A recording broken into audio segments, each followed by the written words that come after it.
Once again, good morning, everyone. We will begin our program in 5 minutes. May we kindly ask all our guests to settle down into your seats.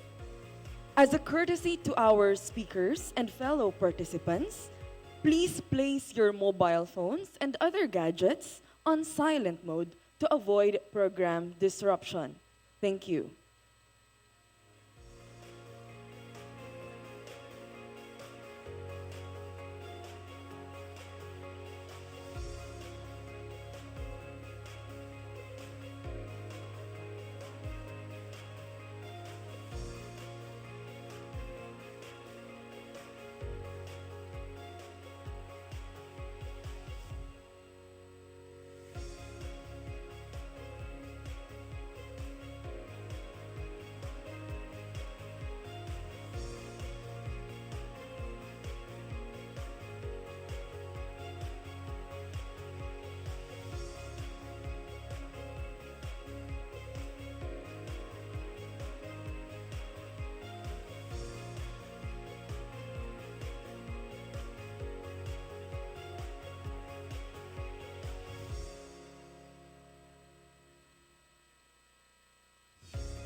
Once again, good morning to all. Here are a few reminders before we begin the Philippine Economic Briefing. This program will run from 9:30 a.m. to 12:30 p.m. Kindly switch your mobile phones and other gadgets to silent mode to avoid program interruption. For today's presentation, you may download them from the Investor Relations Group webpage of the Bangko Sentral ng Pilipinas. You may access this by simply scanning the QR code located at the back of the program brochure provided during the registration. You may also scan it through the flashed screen in front. We would love to hear your thoughts and feedback on this event. We kindly request everyone to access them through the QR code flashed again on screen, and also at the back of the program brochure. You may also hand in the accomplished form to our registration staff stationed outside the Emerald Ballroom. This economic briefing will be live streamed via the Facebook page of the Bangko Sentral ng Pilipinas. Thank you very much.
The future of global business is unfolding. And it is happening right here in the Philippines. This is a country that's serious about growth, wanting not just steady, but strong, inclusive, and sustainable progress. Our story is very promising and impossible to ignore. The Philippines is one of the fastest growing economies in Asia Pacific, resilient against the toughest global headwinds. We are projected to be the world's 13th largest consumer market by 2030. And by 2075, we are set to become the 14th largest economy in terms of GDP. And our best asset? The Filipino people. We have a young, dynamic, and fluent English-speaking workforce that employers around the world love to have. We are a nation of ambition, innovation, and boundless potential, ready to shape the future of global business. Investing in the Philippines and building the future have never been easier. We are now more open, more liberalized, and more ready for the world than ever before. We've removed barriers, streamlined processes, and laid the infrastructure that businesses need to thrive in our market. With initiatives like the Green Lanes, we fast-track highly desirable investments, dramatically improving the ease of doing business. Game-changing reforms have opened the floodgates for investments in high-growth sectors like transport, telecommunications, digitalization, and clean energy. We also have the Public-Private Partnership Code, which establishes a stable and predictable environment for PPPs, especially in infrastructure. And of course, the much-anticipated Create More Act provides more attractive fiscal and non-fiscal incentives to investors. This will make doing business in the Philippines more transparent, more efficient, and future-ready. As a matter of fact, The Philippines consistently ranks as one of the most attractive developing economies for renewable energy investments. And we are also the fastest growing digital economy in the region. So it's clear that these major global trends are right at home in the Philippines. We're ticking every box, covering every front to ensure that the Philippine economy offers the best for the world. We're committed to building a more dynamic financial system. We're taking steps to deepen our financial markets. This will provide banks, businesses, and investors with more opportunities to be part of one of the fastest growing economies in the region. Meanwhile, major companies, agile SMEs, and a young tech-savvy population are helping lead the way in digital transformation in business, banking, e-commerce, and payments. We support this with regulations that enable innovation while ensuring consumer protection. These and more developments make the Philippines a safe, stable, and fast-growing investment hotspot. The Philippines is set for a progressive future. We've made the decisions that matter. Our markets are liberalized. Our financial system is stable. Our infrastructure is expanding rapidly. We are not just keeping pace with global economic trends. We are ready to lead them. To our investors and development partners, let this be our pledge. The Bagong Pilipinas continues to foster an economy where businesses and investments remain at the heart of our progressive development. The future is unfolding right here in the Philippines. This is where you would want to be.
Ladies and gentlemen, may we request everyone to please rise for the singing of the Philippine National Anthem.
Maayong buntag sa tanan. Thank you very much. Please be seated.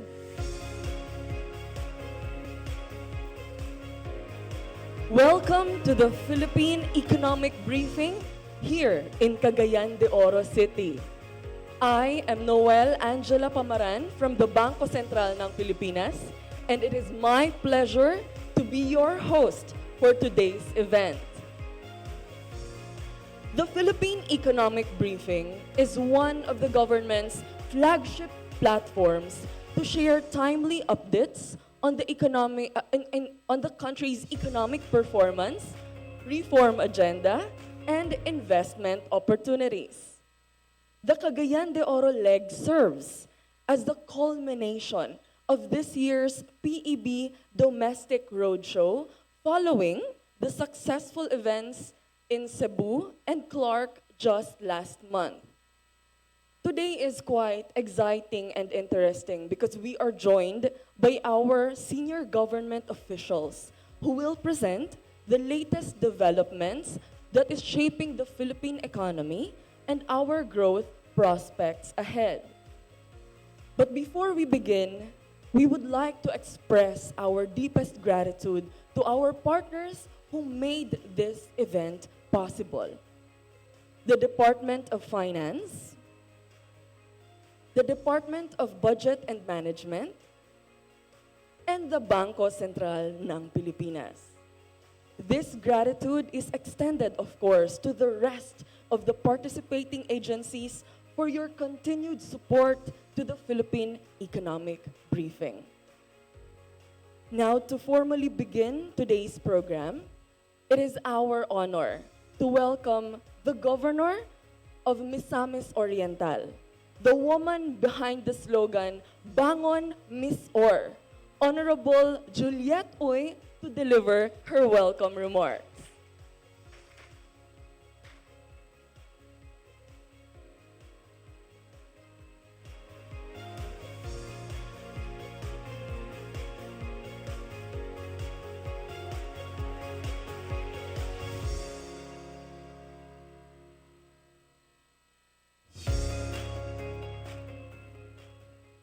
Mayong buntag, natong tanan, our esteemed guest, Secretary Amina Pangandaman of the Department of Budget and Management, Monetary Board Member Rosalia De Leon of the Bangko Sentral ng Pilipinas, distinguished guests, Undersecretaries and Assistant Secretaries of the Department of Finance, Department of Economy, Planning and Development, Office of the Special Assistant to the President for Investment and Economic Affairs, Department of Public Works, Department of Agriculture, RDC, NEDA, Department of Transportation, Information, and Communication Technology. Partners from the private sector, Chinese Chamber, Oro Chamber, from the friends from the media, fellow government employees, and all of you, partners in national government, maayong buntag ug adlaw kanatong tanan. On behalf of the Misamis Oriental, it is with great pride and hospitality that I welcome you to today's Philippine Economic Briefing in the city of Golden Friendship. Over many years, Cagayan de Oro has proven itself to be an undeniable force in the economic profile of the whole Mindanao. And it brings me great joy and pride that one of this year's domestic Philippine Economic Briefing is being held in our city of Cagayan de Oro and Misamis Oriental. It is a period of inclusive growth and sustainable development goals. Economic briefings like today bring attention not only to national triumph and challenges, but also give due recognition to regional dynamics where growth is admittedly even more inclusive and economic resilience has incredible potential. Today, we are graced by local and national stakeholders ready to partner together with us, foster collaboration, and deliver actionable initiatives to promote better policies, strengthen linkages, and renew confidence in our country's growing economy. I know that all of us gathered here today envision a story of development for our region, and I hope that here in Cagayan de Oro City, we solidify the force of Northern Mindanao as a prime investment hub in our country. In this Philippine Economic Briefing, I am positive that we will unite under one larger national narrative, and that is to reach a sustained momentum of growth that ensures resilience and inclusive progress for each of one, our Filipino. We tatanan nga makausab nga maayong pag-abot sa tanan bisita business sector sa Cagayan de Oro. Welcome to Misamis Oriental. May our discussions today sharpens our insights and encourage a regional resolve for progress and sustainable economic development to Misamis Oriental. Daghang salamat sa maayong pag-abot, pagduyog sa kining programa sa atong gobyerno. Maayong adlaw kanatong tanan.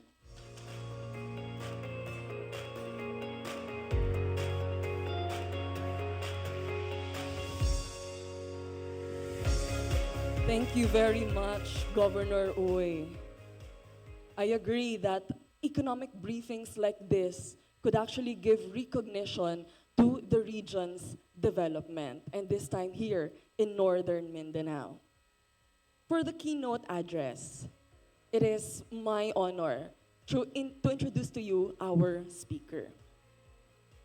Our keynote speaker is a visionary economist and public servant currently serving as the Secretary of the Department of Budget and Management. She is the first Muslim woman to lead the DBM and remains the only woman member of the Philippine Economic Team. Under her current leadership at the DBM, the department spearheaded the passage of the new Government Procurement Act, the institutionalization of the PHOGP, and the implementation of the Public Financial Management Reforms Roadmap 2024 to 2028. With her management, the DBM also completed the full adoption of the Integrated Financial Management Information System and improved program convergence budgeting.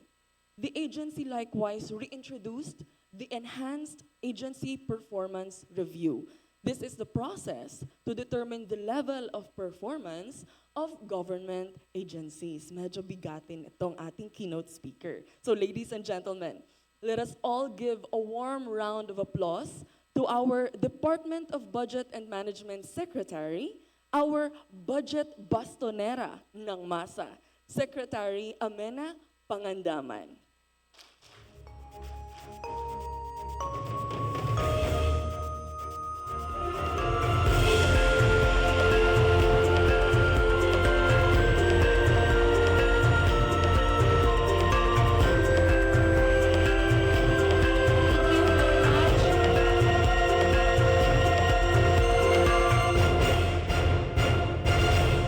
Ayan, pak. Good morning, everyone. Thank you very much for your kind introduction. Of course, to the province of Misamis Oriental Governor, Ma'am Juliet T. Uy. Good morning po. Palakpakan po natin ulit si Governor.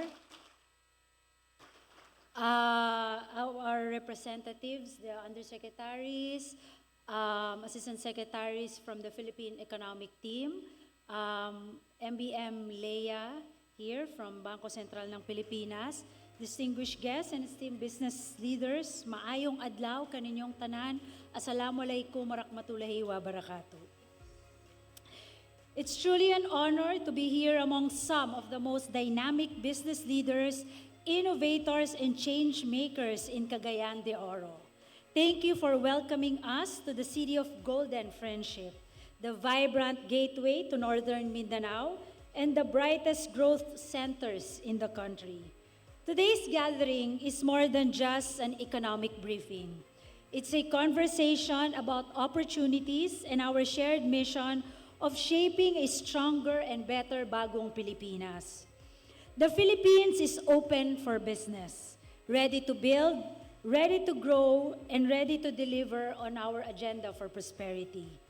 And where is the best place to build better and deliver more? The answer is right here in Cagayan de Oro and across Region 10.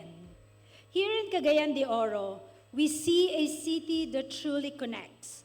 It has a multimodal transportation network that covers the longest national road system in Mindanao, 3 major seaports and 3 commercial airports in Misamis Oriental, Ozamis City, and Camiguin, linking farm to markets, Mindanao to Visayas, and Luzon, and the Philippines to the world.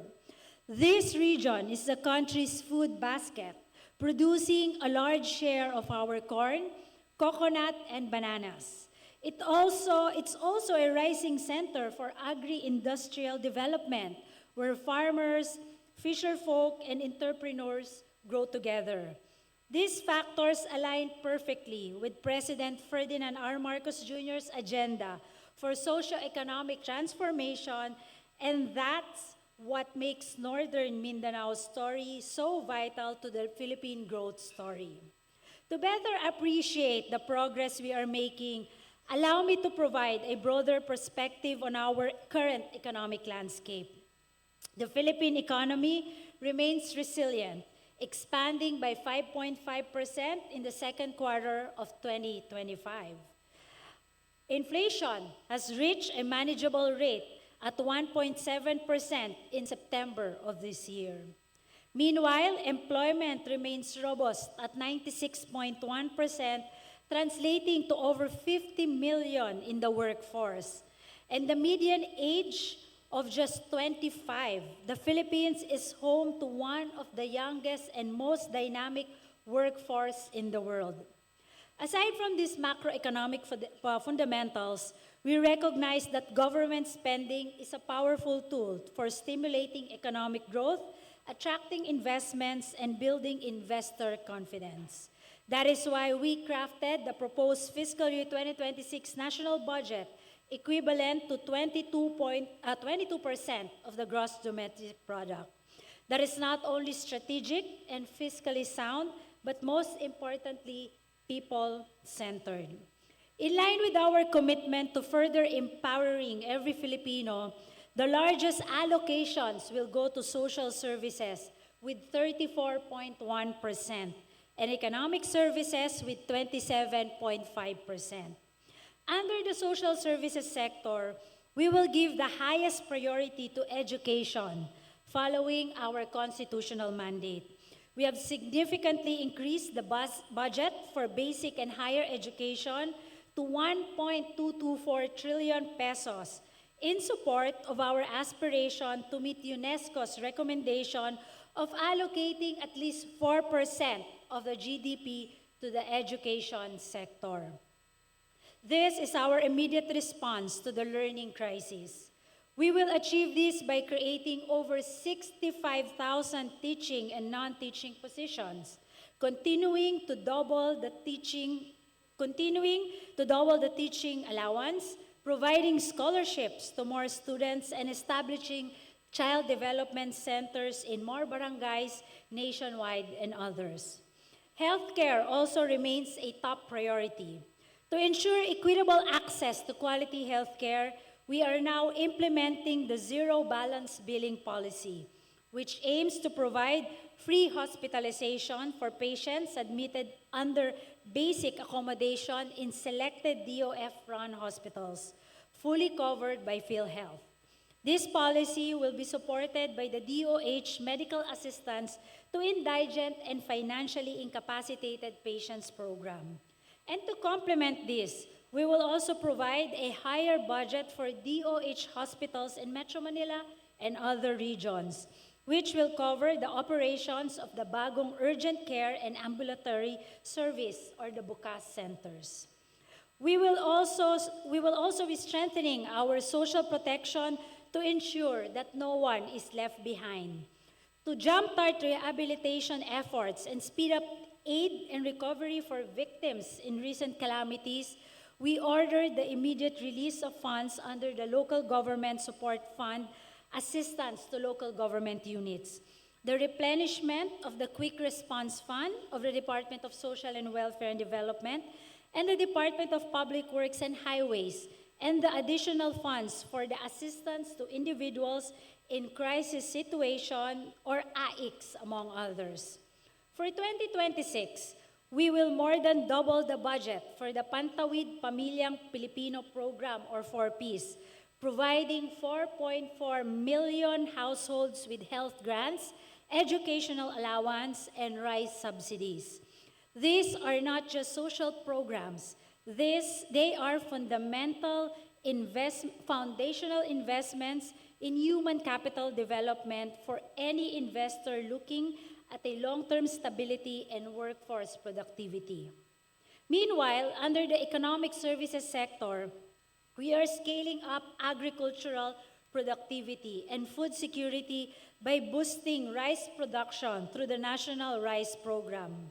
We are also prioritizing the installation of irrigation systems, building more post-harvest facilities, including cold storage, for agri-tech companies, food producers, and logistic firms.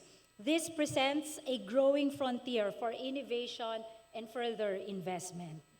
Meanwhile, infrastructure development remains a key driver of growth, with 5% of GDP allocated to it. It will be allocated to the Build Better More infrastructure program.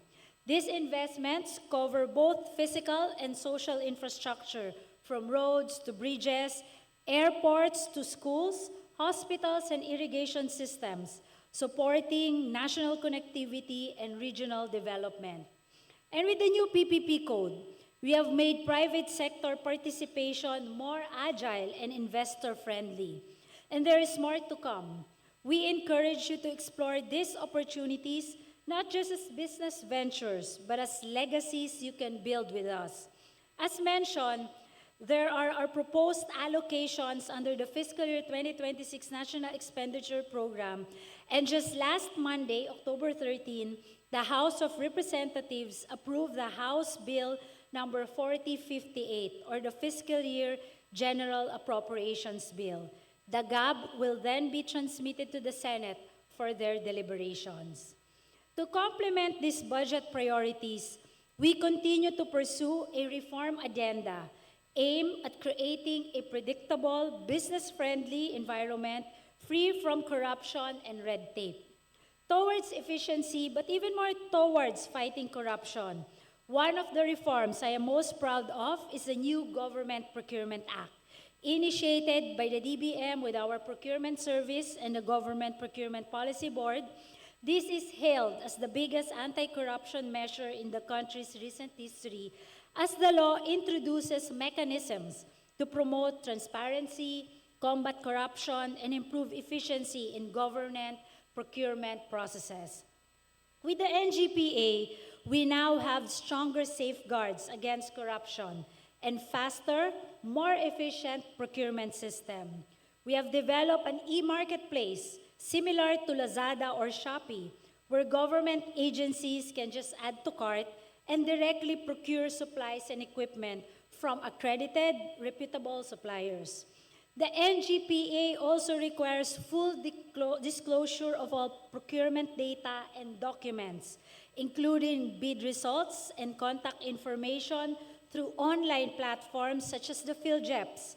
This also includes beneficial ownership disclosure, which requires bidders to disclose their beneficial owners to prevent conflicts of interest. Digital transformation is at the core of this reform agenda. We are advancing the Integrated Financial Management Information System, or IFMIS, starting with the Budget and Treasury Management System to enable a real-time monitoring of transactions and faster service delivery. We also recently launched the flood control component of the Project DIME, or the Digital Information for Monitoring and Evaluation, which uses satellites and drones to monitor infrastructure projects on the ground. Soon, we will be expanding the coverage to schools, bridges, classroom, and transport services. In terms of fiscal governance, we are implementing the PFM Reforms Roadmap 2024 to 2028. And we are the first country in Southeast Asia to conduct a multi-framework public expenditure and financial accountability assessment covering basic PFM, climate, gender, child, and disaster responsiveness. This affirms our commitment to upholding global standards in our PFM system. Transparency and accountability are at the heart of good governance. We are doing everything we can to make these principles real, tangible, and lasting. As chair of the Philippine Open Government, the DBM continues to champion reforms that strengthen fiscal transparency and public participation. Just last October 6, we joined the 5th Philippine European Union Subcommittee meeting on good governance, rule of law, and human rights in Brussels, and shared how good governance is at the cornerstone of our mandate, from budget preparation up until execution.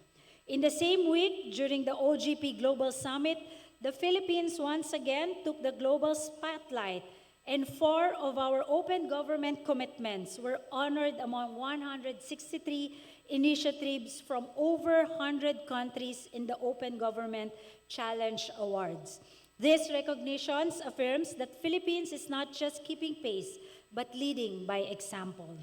The procurement service of DBM received the top award in anti-corruption category for its commitment to improving data availability, interoperability, and public participation in procurement. This initiative was also recognized as the best national government project in the Asia-Pacific region. The Climate Change Commission, on the other hand, earned recognition for improving access to climate finance data.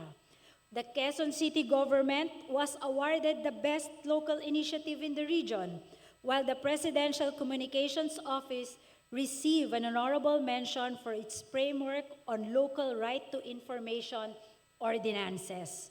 Together with the DILG, we also launched the Philippine Agenda for OGP Localization, marking a global milestone for local open governance.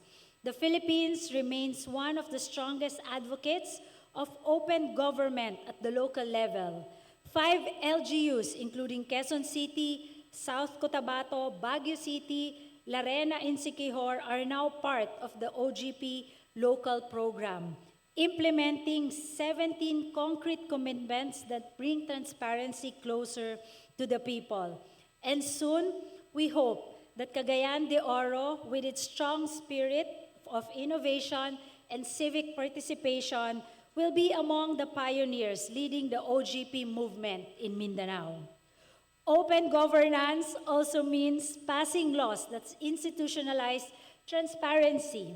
Since the issuance of Executive Order Number 2 in 2016, we have been working to strengthen the framework for freedom of information. Today, we renew our call for the passage of the Right to Information Bill, which is now among the priority measures of the Legislative Executive Development Advisory Council, or LEDAC. Another priority measure under our common legislative agenda of the 20th Congress is the Philippine Budgeting Code, formerly known as the Progressive Budgeting for Better and Modernized Governance Bill, which aims to institutionalize and modernize our public financial management systems. We are determined to see both legislations enacted under the present Congress.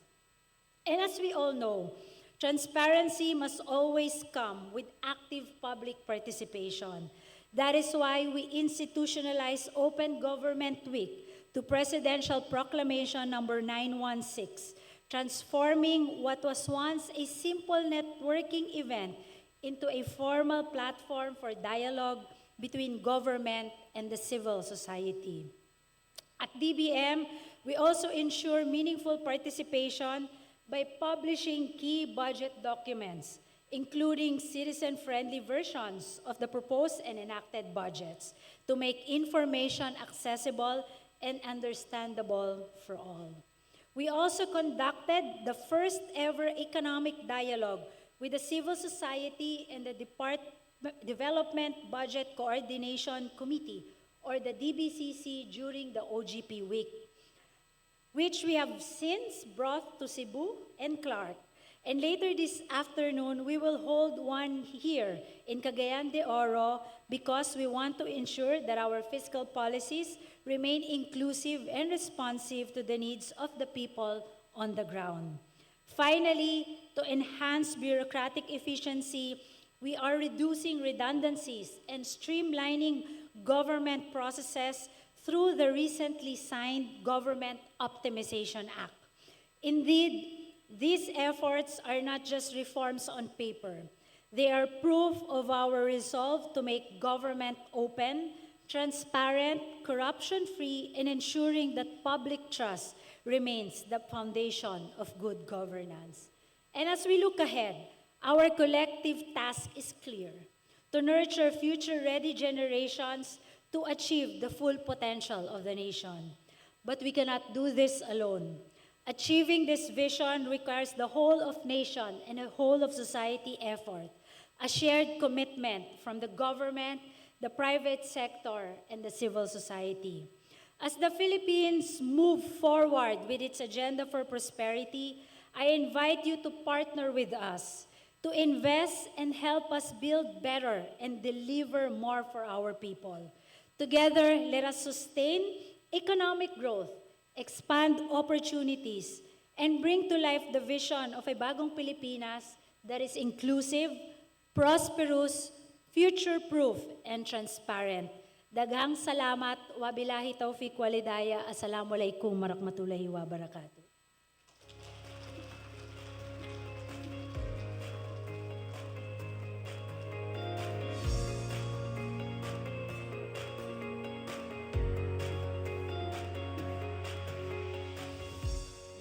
Thank you very much, Secretary Pangandaman. Now, this shows that the Philippine government is really committed in improving the lives of the Filipino people in terms of education, healthcare, social protection, infrastructure, food security. And of course, we are committed to strengthen the framework and policies in terms of governance. And now, to present the Northern Mindanao's regional development updates and outlook, let us all welcome from the Department of Economy, Planning and Development, Undersecretary Carlos Bernardo Abad Santos.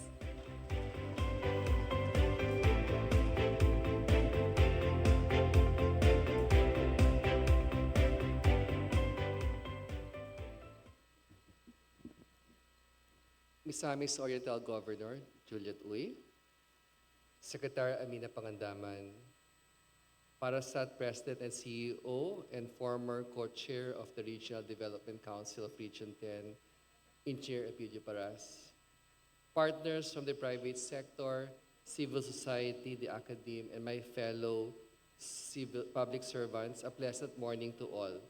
It's my honor to be here for this Mindanao leg of the Philippine Economic Briefing. Today we take stock of Northern Mindanao's progress and prospects and reflect on how we can continue working together to sustain growth that truly uplifts the lives of our people. Northern Mindanao, as presented by Secretary Pangandaman earlier, has long been a vital contributor to the country's development. Dynamic, diverse, and forward-looking. With its strategic location, strong economy, and rich resources, it continues to be a key growth hub and gateway of opportunity for Mindanao and the rest of the country. My presentation will be in three parts. I will first share the midterm progress report of our Northern Mindanao Regional Development Plan. Then I will discuss our development outlook. And finally, I will highlight the region's strengths, weaknesses, and challenges, and our path toward achieving economic and social transformation. Let us begin by assessing our progress at the midpoint of our development plan. In 2024, Northern Mindanao's economy accelerated to 6%, up from 5.2% in 2023, and meeting the low end of our target for Region 10. The region was one of only 7 that posted growth rates above the national average, ranking 6th among 18 regions in terms of fastest growing economies. Furthermore, our per capita gross regional domestic product reached 200,000, the third highest in the country, after the National Capital Region and the Cordillera Administrative Region. This marks a 5.1% increase from the previous year. A major milestone was reached as Northern Mindanao officially entered the trillion-peso economy club. The region's total output grew from 985 billion in 2023 to 1.04 trillion in 2024. Northern Mindanao is now one of only 6 regions that have surpassed this mark, a clear sign of its growing importance as a key contributor to the national economy. Looking at the major sectors of our regional economy, the agri, forestry, and fishing sector grew by only 0.05%, down from 0.02% in 2023 due to the effects of El Nino and declines in key crops. Despite this, the region remained the country's second largest agricultural producer. To boost resilience, we are now pursuing the modernization of agricultural practices and promoting agro-industrial parks. The industry sector grew by 7.5%, up from 3.8% in 2023.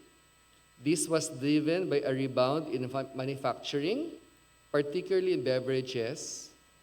Growth in construction, mining, and quarrying was spurred by key infrastructure projects. And as you go around Cagayan de Oro City, we see a lot of construction happening. And again, that helped, no?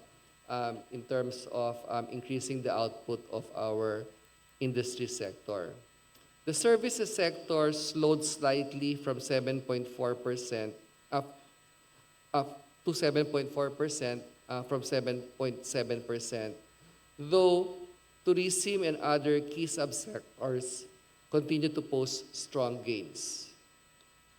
At the local level, all 5 provinces and 2 highly urbanized cities registered economic growth in 2024.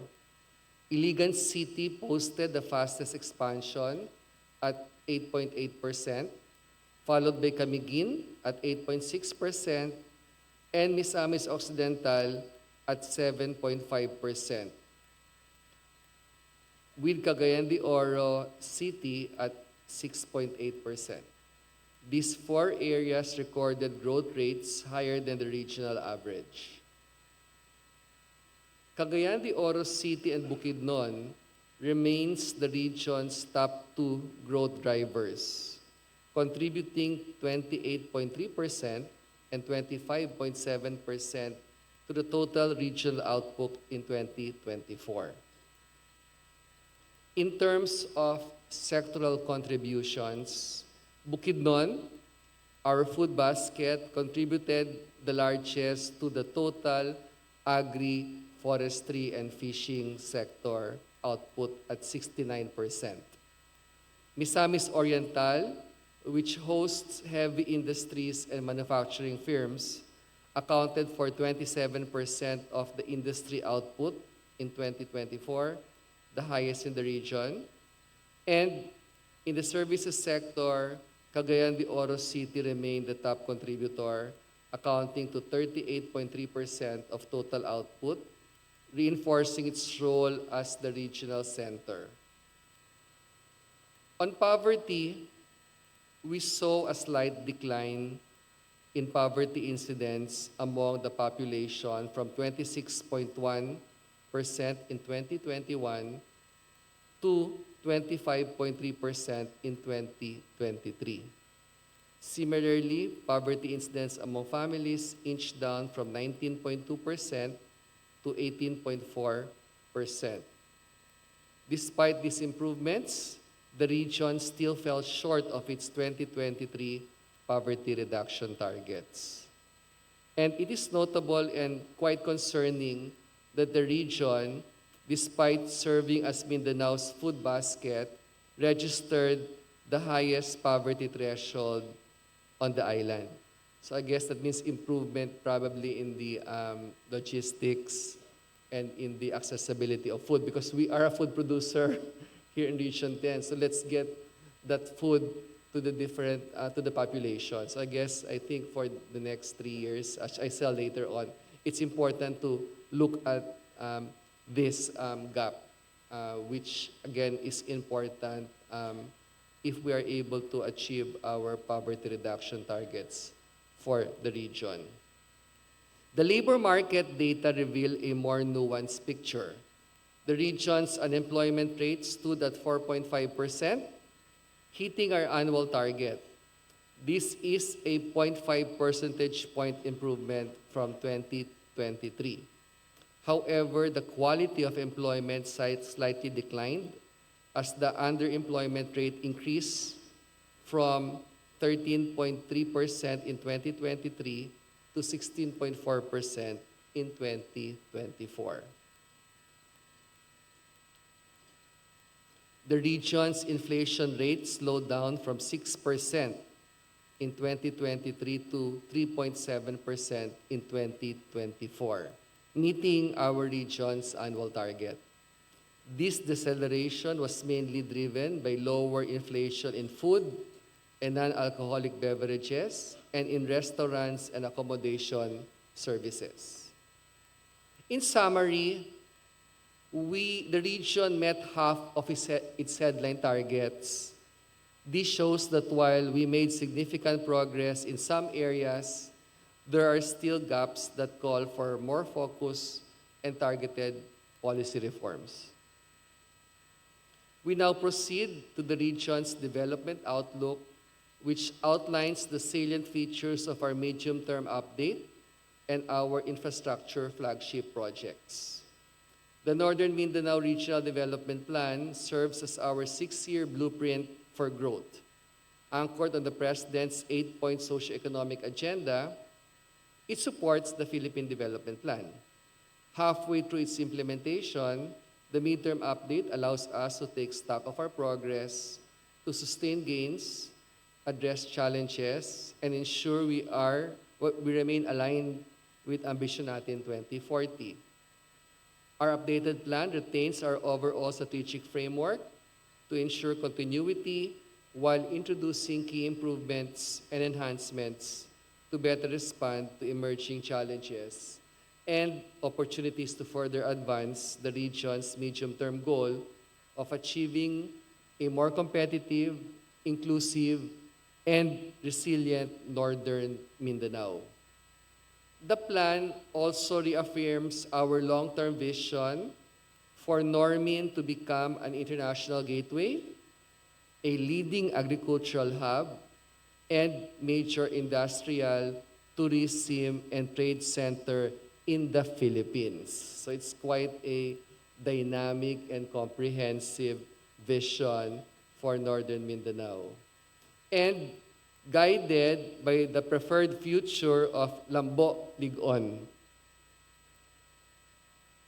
The Convergence Areas for Peace and Development, or the CAPDEV program, will continue to be our banner program for promoting inclusive and sustainable development.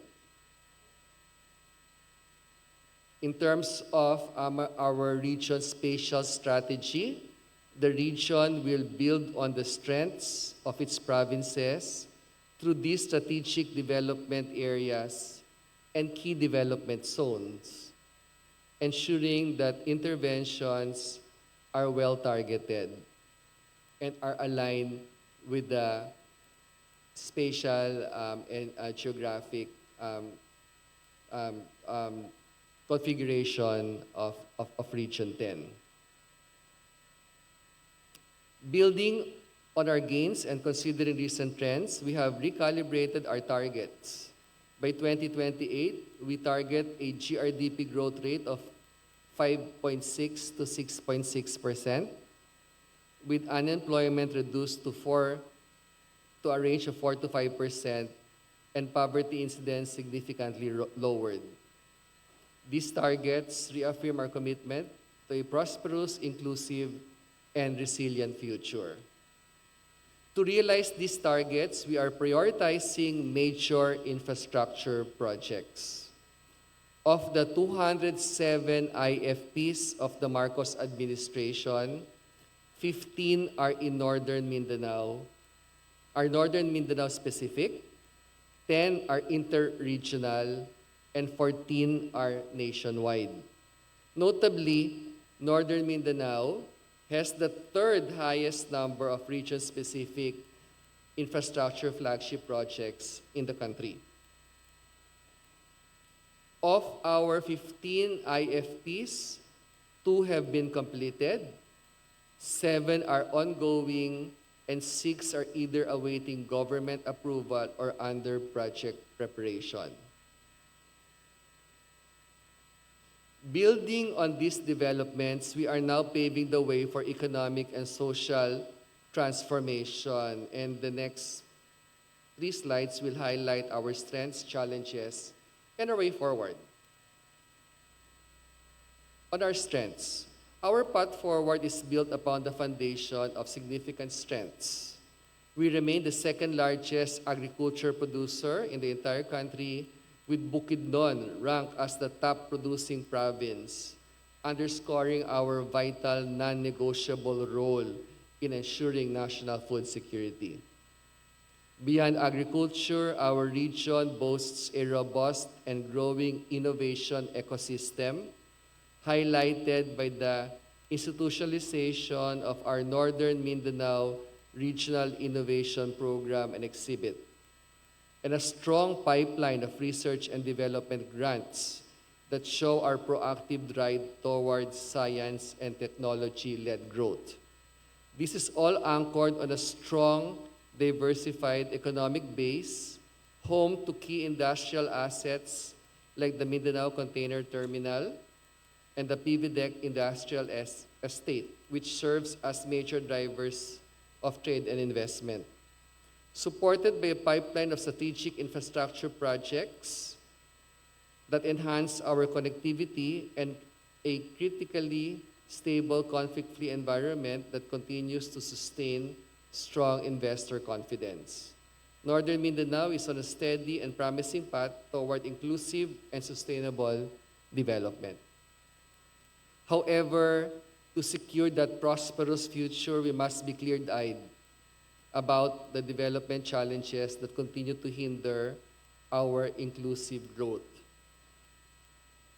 Our region continues to grapple with high poverty rates, showing that our encouraging economic gains have not fully translated into better living conditions for a significant number of our families.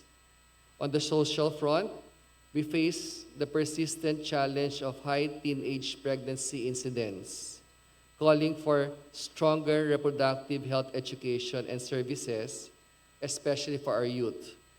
At the same time, learning outcomes in foundational subjects remain significantly below the national targets, pointing to gaps in education quality that we must close. Compounding these issues, we face a persistent housing backlog, widespread informal settlements, and right-of-way issues that delay our critical infrastructure projects and constrain the very connectivity that we seek to achieve. So, what is our way forward? Our strategy is a comprehensive push for economic and social transformation. This means building healthier communities, decisively improving learning outcomes, and developing a future-ready workforce. We will also advance the creation of livable and sustainable communities through resilient housing and inclusive urban development. To drive growth where it is needed most, we will pursue diversification and transform our agriculture sector through clustering and consolidation while scaling up the use of precision agriculture technology to optimize resource use. We will revitalize our industry by driving innovation, scaling up our MSMEs, and strengthening value chains to boost our global competitiveness. And we will accelerate services growth by cultivating a vibrant and sustainable tourism subsector. Underpinning all of this will be a relentless focus on improving our financial systems, delivering strategic infrastructure, advancing peace and justice, implementing decisive governance reforms, and accelerating climate action, all strengthened through deep and active partnerships with the private sector, civil society, and all of you, our stakeholders. In conclusion, the people of Northern Mindanao remain at the heart of our development. We will call on everyone, government agencies, local governments, the private sector, civil society, academia, and all stakeholders to continue working hand in hand. With the RDC 10 at the helm, we will work even harder to implement our strategies effectively. Together, let us build in Northern Mindanao where everyone enjoys a matatag, maginhawa, at panatag na buhay. Once again, a pleasant morning to everyone. Thank you very much.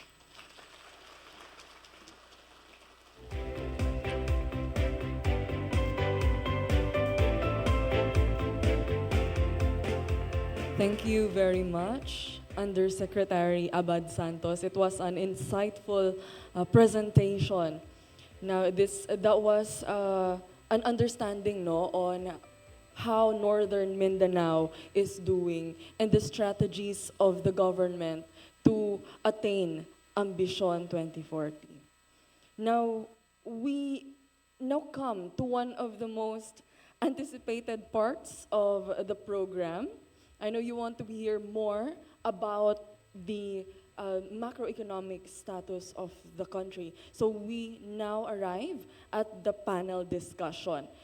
So we have already heard the plans of the government, the current landscape of northern Mindanao, and of course the projects and programs of the government. So for our first session, we will take a closer look at the macroeconomic trends and outlook. This is a timely discussion that will give us valuable insights into the country's current economic landscape and its future prospects. So what is currently happening now and how we see it happening in the future.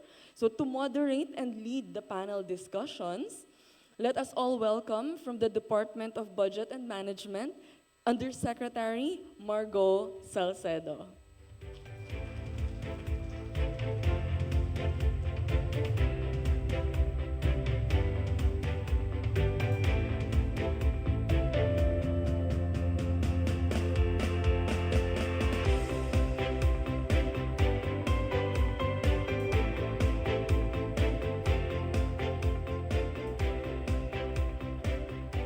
Good morning, everyone. Maayong buntag. I'm Margot Salcedo from the Department of Budget and Management, and it's my honor to call the rest of the panel for this morning, for the first panel. May I call to the stage, first of all, from the Office of the Special Assistant to the President for Investment and Economic Affairs, Undersecretary Angela Ignacio.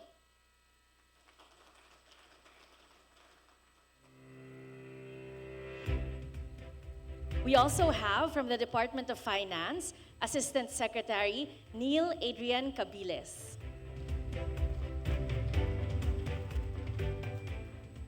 From the Department of Budget and Management, we have Assistant Secretary Romeo Matthew Balangkit.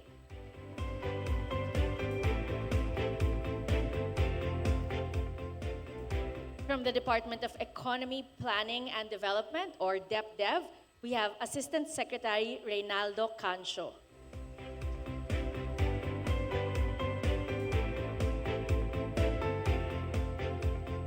And of course, from the Bangko Sentral ng Pilipinas, we have Director Siti Hanisha Butokan.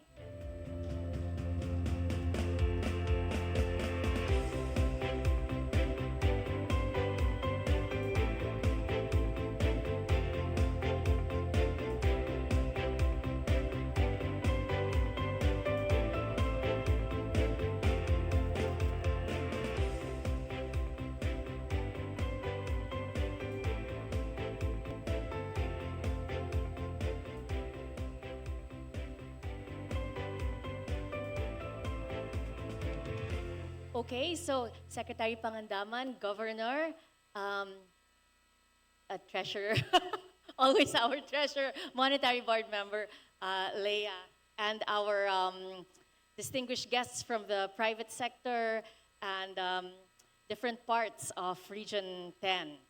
So let's begin our macroeconomic discussion. First of all, congratulations po to Region 10 as presented by DepDev. Your performance has been exemplary. Tumatama pa po sa 8% growth. So impressive. Let's start po with OSAPEA. Of course, we'll begin with the Office of the President. We're very much influenced by global headwinds. And one of the most pressing global headwinds that we have, of course, is the quite unpredictable policies that we have from the United States. Ma'am, we would like to ask, what is the latest update on the recent trade talks with the U.S., especially regarding the 19% tariff, and how will this affect our competitiveness compared to our ASEAN peers? Of course, we know that we will be hosting ASEAN next year, and Mindanao being a great regional hub as well.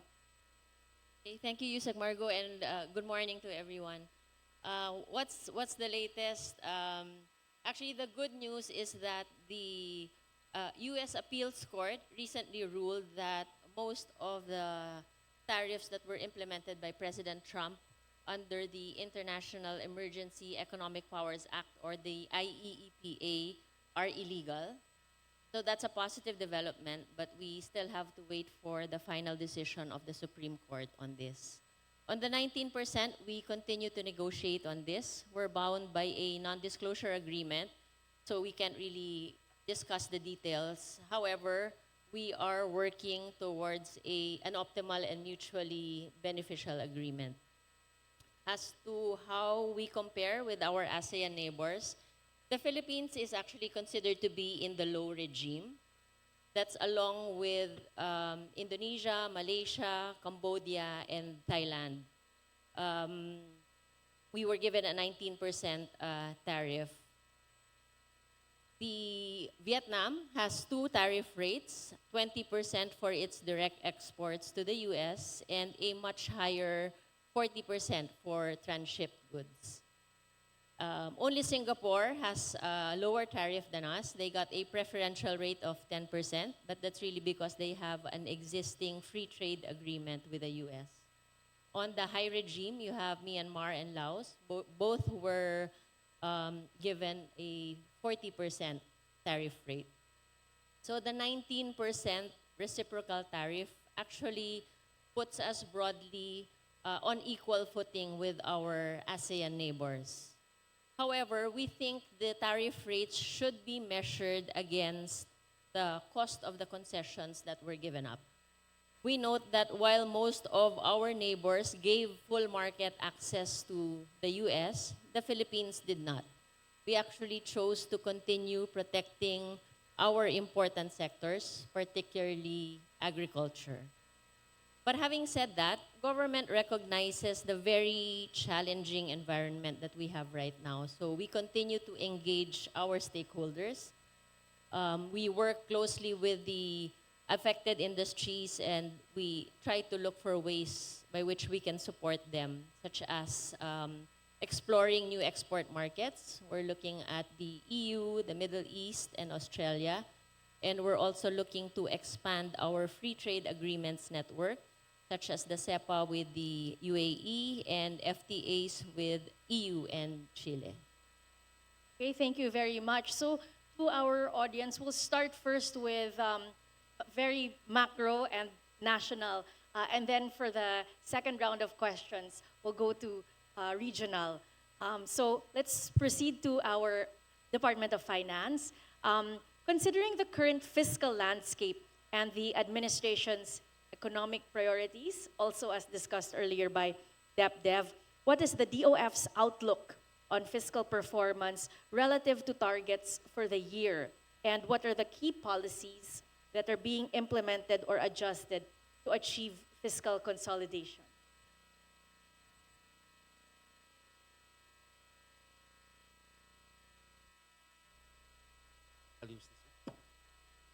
Yeah, thank you, Yusek Margo, and may muntag sa tanan.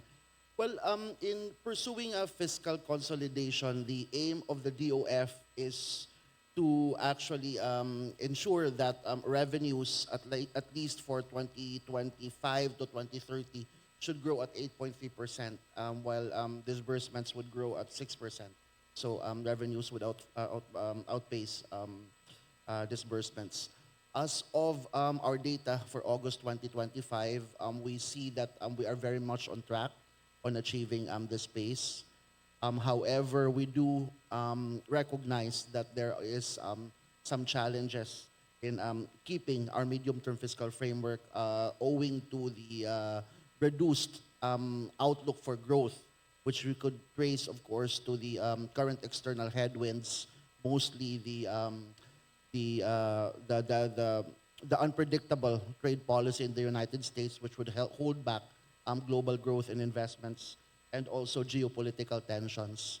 Nonetheless, the DOF and the rest of the economic team remain steadfast in ensuring that we could narrow our fiscal deficit, although this might be at a slower pace than we have originally planned. And to be able to achieve this, we have put in place a number of measures, a number of reforms, particularly in our major revenue collection agencies, that is the BIR and the BOC. So this includes the better tax administration measures, strict enforcement of tax laws, combating smuggling and tax evasion, and the digitalization of both agencies to minimize red tape and also to minimize human interference. You would also be able to note that we have also put in place already a number of additional revenue measures. This includes the VAT on digital services, create more, the Capital Market Efficiency Promotion Act, and the enhanced fiscal regime for the mining sector. So on top of these, there might be some additional revenue measures that we have on the pipeline, the general tax amnesty, as well as the extension of the real estate tax amnesty, a possible tax on e-gambling operations, and also the excise tax on single-use plastics. So let's move to the Department of Budget and Management because it says in the PowerPoint of DOF, improved expenditure management. Ayan, we have our Secretary of Budget and Management here, but we will ask Asek Balangkit, what is DBM's strategy to sustain this improved expenditure management while ensuring consistency with the government's medium-term fiscal consolidation targets? Okay, thank you, Margo, and good morning to everyone. So the basic idea is still invest in long-term development. And then for 2026, we see really a great future in investing in human capital development. I think that's where we could really reap bulk of the fruits over the medium term. And that's why, as Sekmina Pangandaman mentioned in her presentation a while ago, for the first time, we're investing 4% of GDP on education. I think that's something very, very crucial because we see that by 2030, I think DepDev has already mapped it out that bulk of our population would be working population. And so it's important to prepare for that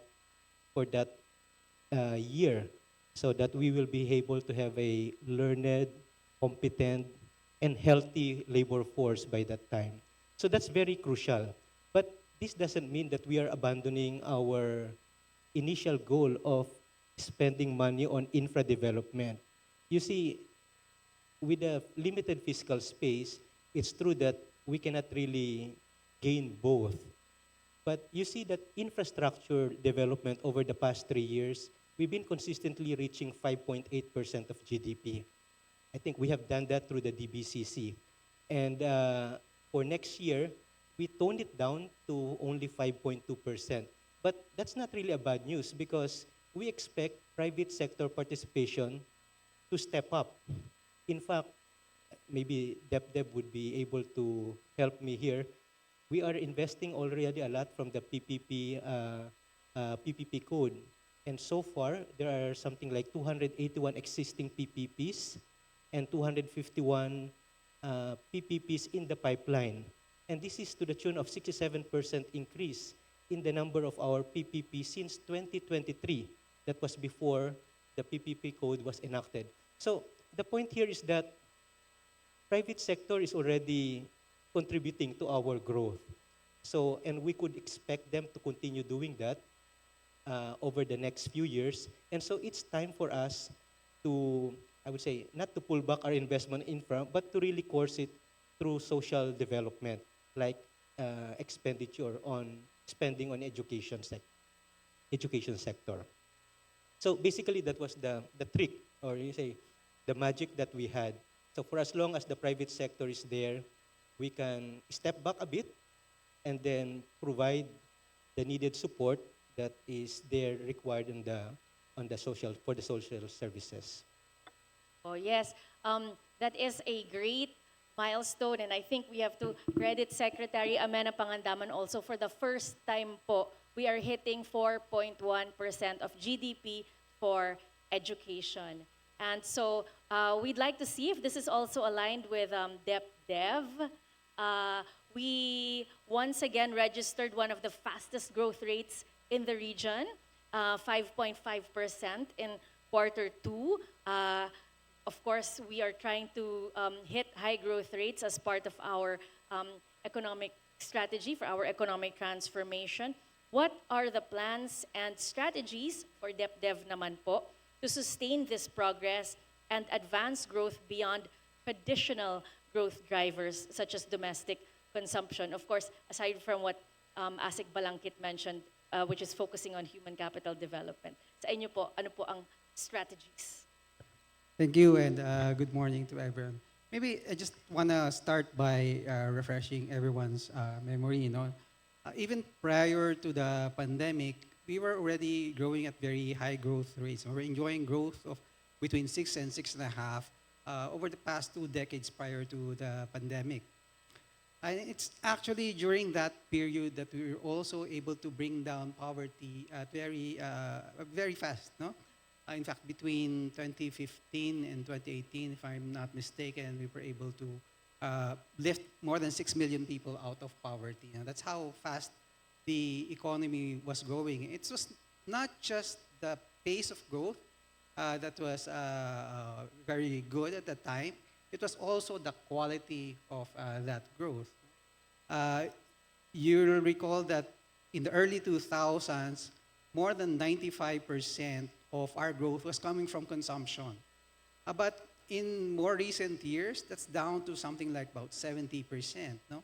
And in contrast, investments, which used to contribute less than 8%, is now around 30% of the source of our growth. And that's what we want to continue and strengthen in the future, diversify those sources of growth.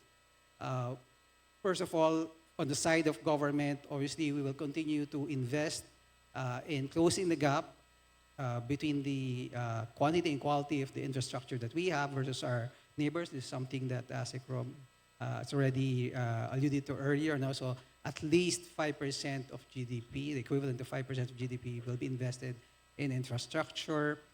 We've improved the legal framework for the private sector to also participate in investing in infrastructure by reforming the PPP code. Beyond that, of course, it's really the private sector that's the main engine of growth for our economy. The government is really there just to provide the overall supportive environment so that you can grow your businesses and produce quality jobs. So our job is to make it easy for you to invest, so reducing the cost of doing business, facilitating investments. So there are green lanes, for instance, that DTI has created together with OSAPEA. We've also opened up the economy through a number of reforms, the amendment of the Foreign Investment Act, the Public Services Act, more recently the Konektadong Pinoy Act.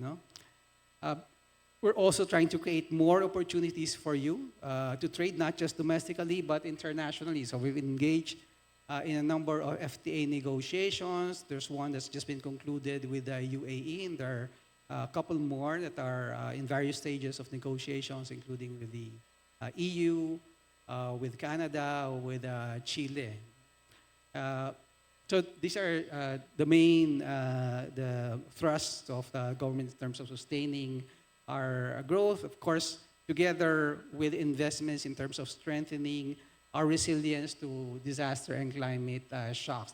We don't want these types of shocks to reverse the gains we've made in terms of growth in development in the past. Thank you.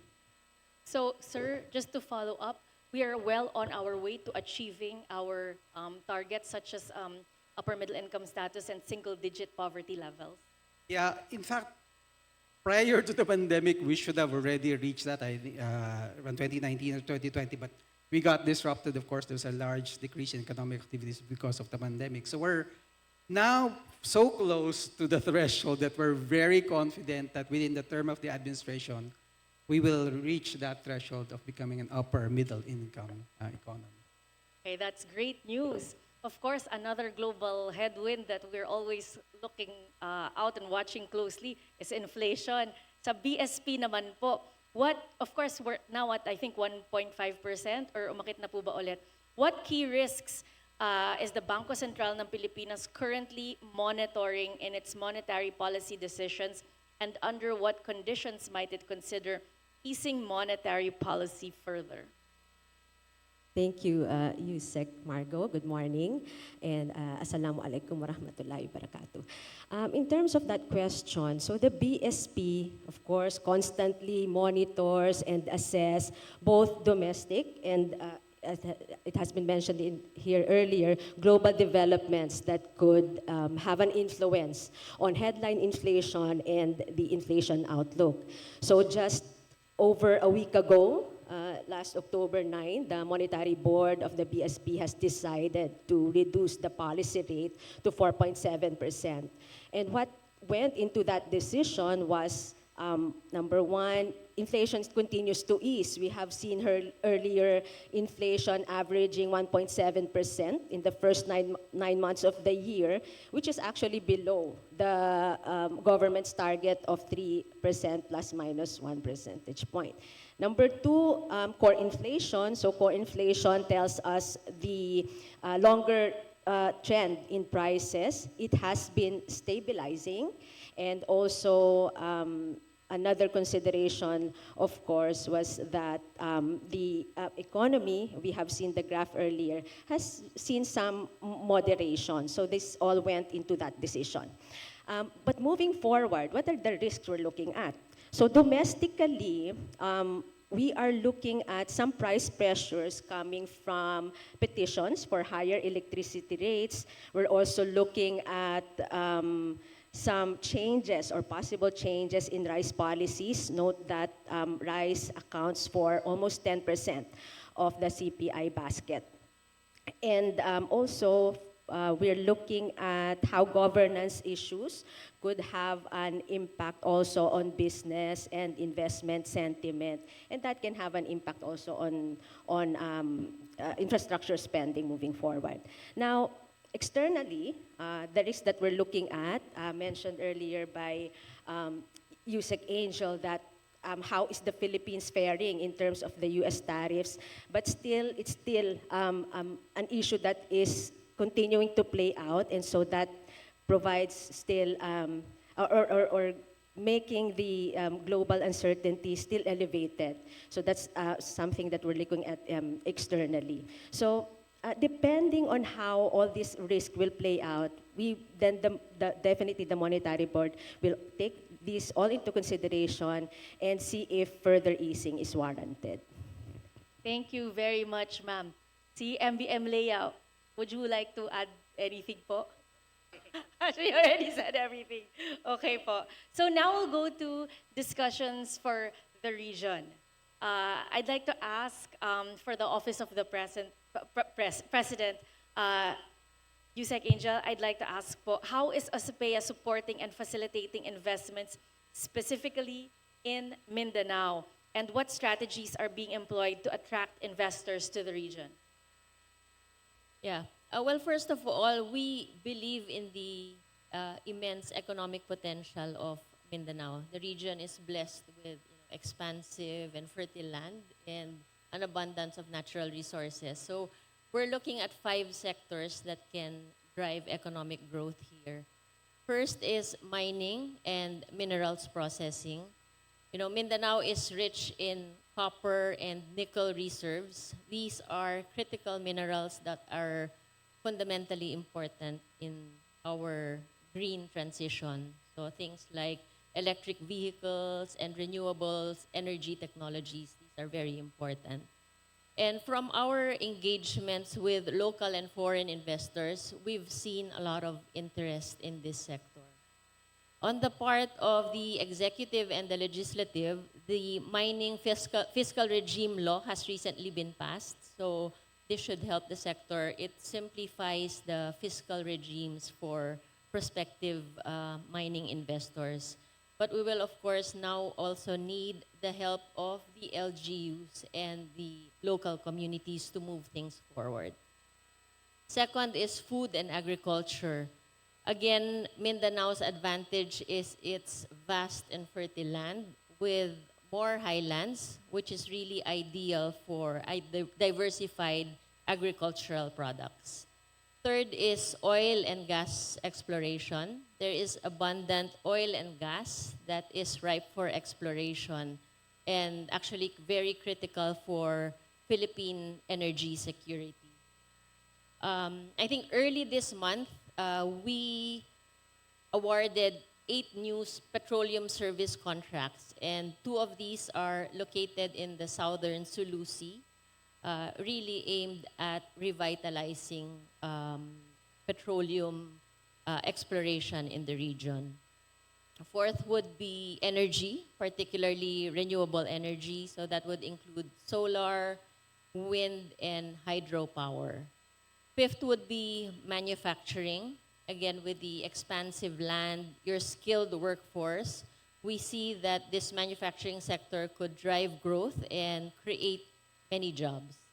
Our office helped facilitate the $400 million investment of Panwa Steel in Sarangani, and this is going to create 3,000 new jobs. So there are many more opportunities like this. Our office is also working with the Mindanao Development Authority. We signed a cooperation agreement with them to ensure that the region is sufficiently promoted for investments. So you see, the outlook is really very promising. So we ask for your active assistance on this one. Please, let's work together. Help us identify areas that are available or open to investors. Tell us what your preferred investments are.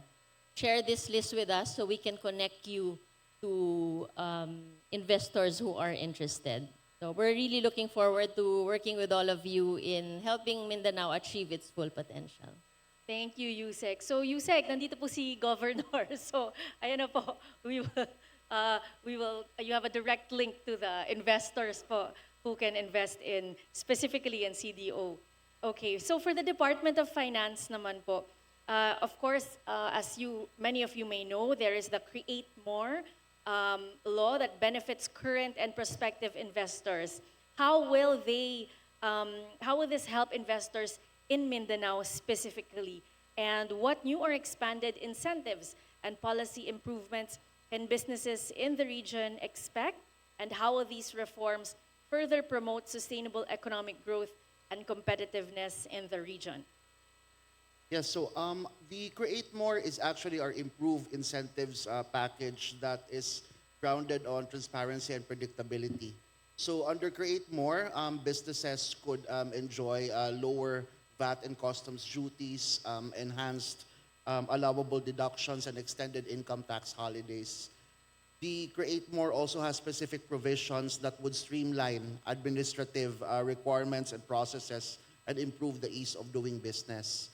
There is actually a very good number of sectors that the Create More aims to target, and some of these are actually industries that Northern Mindanao has a comparative advantage already. This includes, for example, tourism, energy, IT, BPM, and of course, agriculture. So since we have introduced the implementing rules and regulations of Create More early this year, and since the introduction of, since the implementation of Create More and perhaps data as of middle of the year, we've already seen a great promise that Create More would bring in terms of economic development. About 254 billion pesos worth of investments have already been approved under the Create More across 285 projects. And the most important thing is that this actually generates a very good number of jobs, over 67,000. And we're expecting to be able to gather more projects in the coming years through this incentives package. Galing. Okay, so for our business sector, take advantage of Create More. Now, Secretary Amena Pangandaman earlier mentioned the new Government Procurement Act. And this can help a lot of those who have contracts with government. It's made everything more efficient. So let's ask ASEC Romy, how does the new Government Procurement Act improve procurement efficiency, but also transparency? And what opportunities does it open, especially for the region? Yeah, thank you very much, Margo, for that question. I think that's very important to discuss about procurement. You know, in the government, we do a lot of procurements. No, 1/3 of our annual budget, or at least 1/3 of our annual budget, is done through procurements. So this is really a very crucial activity of the government. Yeah, the new Government Procurement Act, the reason why it's there right now is that it tries to really modernize our way of doing things when it comes to buying goods and services. You know, the problem with the old law is that it has been sitting there for more than 2 decades, and it has not contemplated those technology improvements that Sekmina was mentioning a while ago, this thing of the add to cart, Lazada, and Shopee modes were not there yet before. So we really have to adapt to the changing times and the improvement in the technology to be able to facilitate the implementation of our projects and programs. And not only that, it's true that you mentioned not only for the efficient implementation of the program and procurements, but also, you know, we know very well that this procurement activity is very susceptible to many irregularities. And that's why it's important to really put an environment for the private sector where they can really trust it, that it's open, that it's fair, and it's worth doing business with the government. I think that is the message that we want to impart to our partners in the private sector. So you have e-marketplace, you have this thing of the e-bidding. We are already also telling or training rather our merchants institution and also government agencies on how to navigate the online platform that we have in the PhilJeps so that they can already proceed with these new modes of buying things. You have also the fit for purpose approach that we have instituted in this new Government Procurement Act, because, you know, before we are constrained to just competitive bidding, but right now we have already 11 modes of procuring goods and services. So this really creates greater flexibility on the part of the private sector to do business with the government. No? Apart from the fact that it's also in the law that we are shortening the number of days of doing procurement from 90 days, so it's now shortened to 60 days. Okay? And what else? Open contracting. This was also mentioned by Sekmina a while ago. This will be requiring full disclosure of procurement documents and database so that this thing of beneficial ownership would not happen again. I don't know if you're following the news recently when we saw this possibility of 9 companies bidding over a particular project, and these are being owned by a single owner. No, under new Government Procurement Act, this will not happen again, given these transparency modes and safeguards that we have put in place. And then, my favorite is the participatory procurement. I think this is where the civil society would be able to also participate in the procurement proceedings, to be able to raise some red flags if there are some anomalous activities being done by the private sector in the government. No? I think this really strengthens the oversight and accountability when you have the citizens watching over these activities of the government and the private sector. Yes po, thank you so much, Asek Romy. Yan po talaga yung kagandahan ng new Government Procurement Act, because whereas before, procurement was very much susceptible to corruption, now it's become a global model for anti-corruption. And we'd like to congratulate also Sekmina and DBM, because in the Open Government Awards, it received the award for anti-corruption and good governance. Okay, so for the Department of ang haba ng DepDev. Development, Economy, and Planning. Okay, so for DepDev naman po, so we know that there is a Philippine Development Plan, which is essentially our roadmap. How do you apply that to the region naman po? How do we reconcile the priorities for the region with the priorities on a national scale? Yeah, so thank you for the question. I think si Yusek Aloy did an excellent presentation earlier summarizing precisely uh, well, the history, in terms of the progress of the region, and of course the development blueprint for the region and the priorities. So I'm not gonna repeat that. I just want to provide some additional points in terms of the backdrop, no, for why these are the priorities, how that links to the national priorities. Uh, if you recall, I mentioned earlier that when we were enjoying these very high growth rates in the last 2 decades. That's also when we were seeing very large declines in terms of the poverty incidence. No? But not only were we seeing a very steep decline in poverty, what we were seeing in terms of the trend over the last 15 years was that the income growth of the poorer households was actually faster than the average household or even the richer households. No? So this is very inclusive. And that's what really was driving this reduction in poverty. Now, there's independent research by, for instance, institutions like the World Bank, no, that tried to look into why this was the case. And what they saw was that, in fact, most of the increase in income was coming from the growth of just the quantity, but the quality of jobs, especially outside of agriculture. No?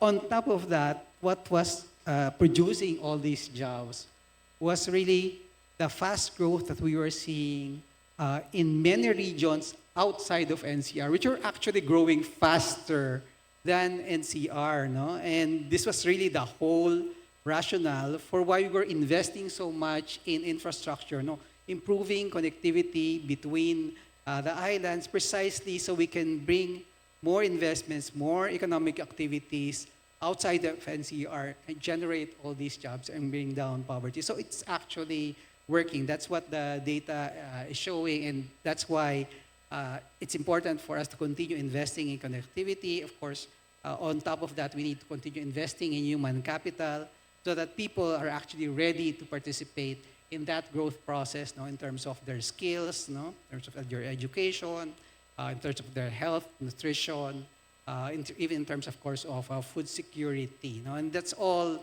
what you see also reflected in the Northern Mindanao Development Plan.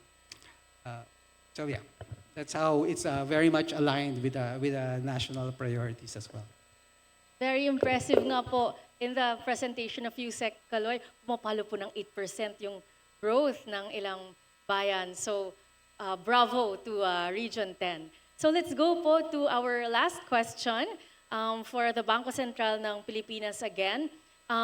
Please provide us an update on the development of Islamic banking. Yan naman po yung bago dito sa ating region for an update po. And on the specific measures being implemented to harness the potential of Islamic finance in promoting financial inclusion.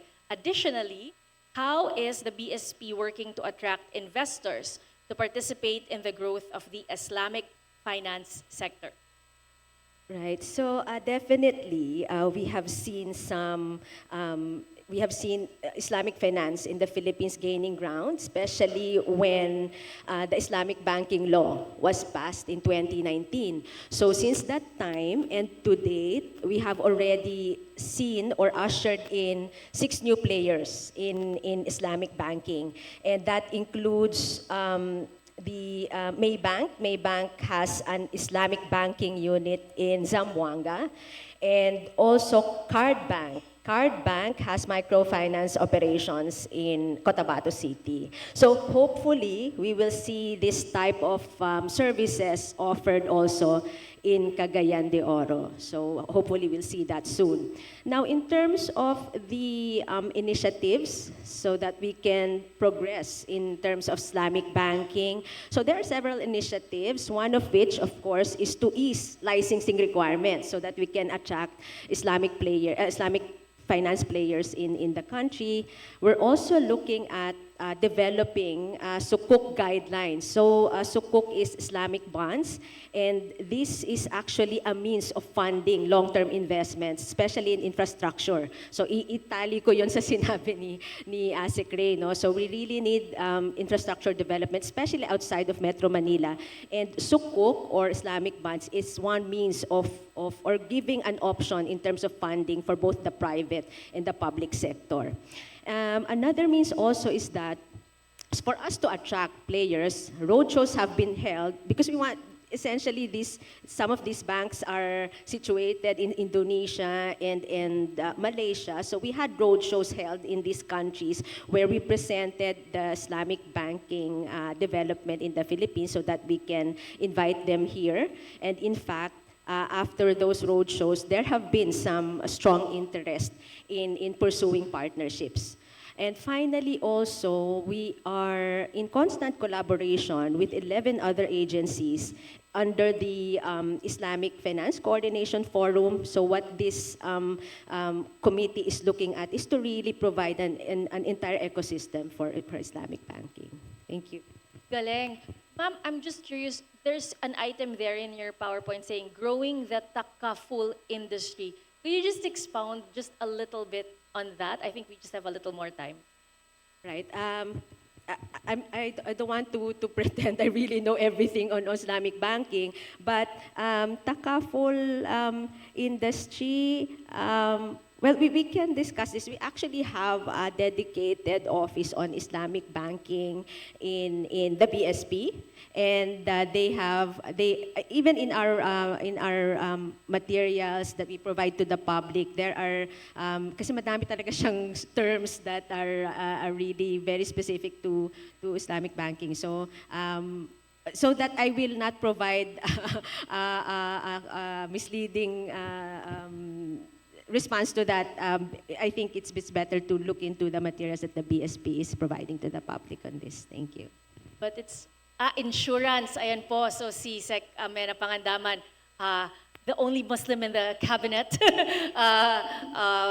explained that it's about insurance, growing the Muslim insurance industry. Ayan po. So there's so much going on in Mindanao, and it's very, things are looking up. We're very optimistic, and we're very impressed by the growth. So on that note, we end the first panel for today. Thank you so much, Director Siti Hanisha Butokan. Palakpakan po natin siya. ASEC Romy Balangkit. USEC Angela Ignacio. ASEC Neil Adrian Cabiles, and ASEC Reynaldo Cancio. Thank you so much. And now, we will have a special testimony from the private sector. We are pleased to welcome the President and CEO of Parasat Cable TV, Engineer Elpidio Paras.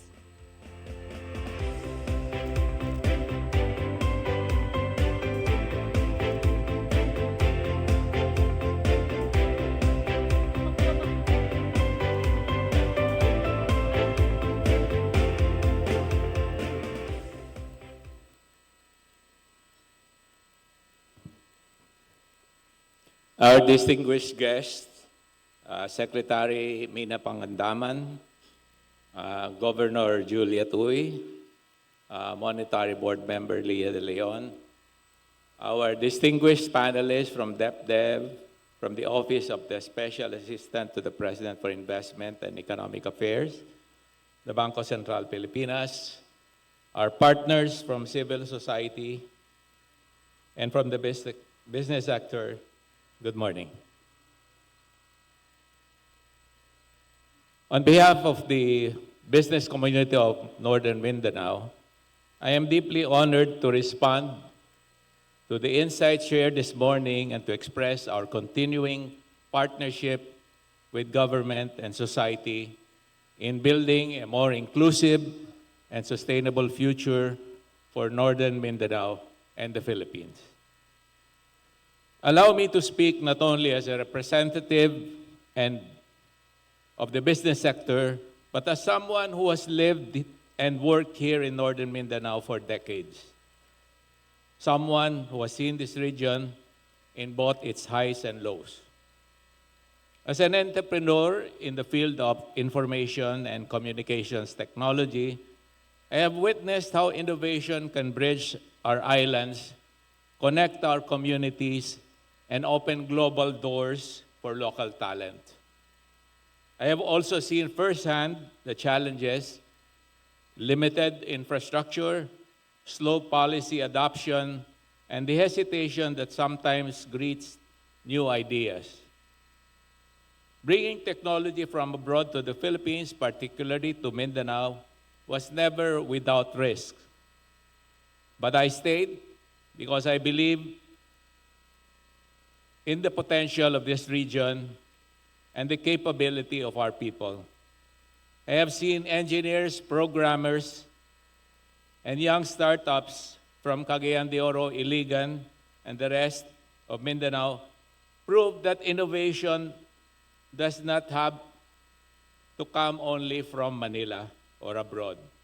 It can also thrive here, right here in northern Mindanao, if we nurture the right ecosystem. That ecosystem is precisely what makes northern Mindanao special.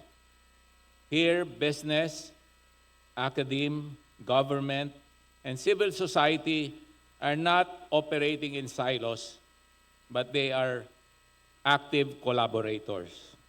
We have local chambers of commerce and industry partnering with the national government agencies and LGUs to promote ease of doing business, universities producing solutions for agriculture, industry, and digital innovation, and civil society organizations ensuring that growth remains inclusive, and sustainable. This collaboration reflects a truth that has guided my own business journey, that progress is never a solo effort. It is built through partnership, trust, and shared vision. We thank the national government for bringing the Philippine Economic Briefing here in northern Mindanao, because it signals that regional voices matter and that the pathway to national progress must begin where value is created, in the regions, among communities, entrepreneurs, and workers. We also recognize the steadfast leadership of our national economic team in sustaining growth amid global uncertainties, fiscal pressures, and climate challenges.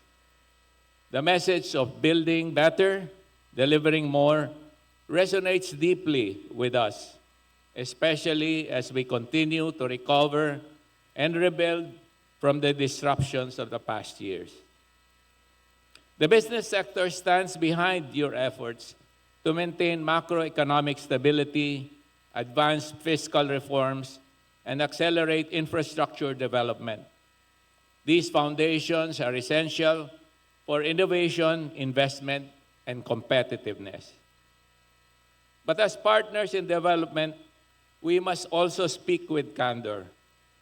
Our businesses, especially the micro, small, and medium enterprises that make up over 99% of the private sector, still encounter bureaucratic delays, fragmented local regulations, and inefficiencies that make it hard to grow, compete, and innovate.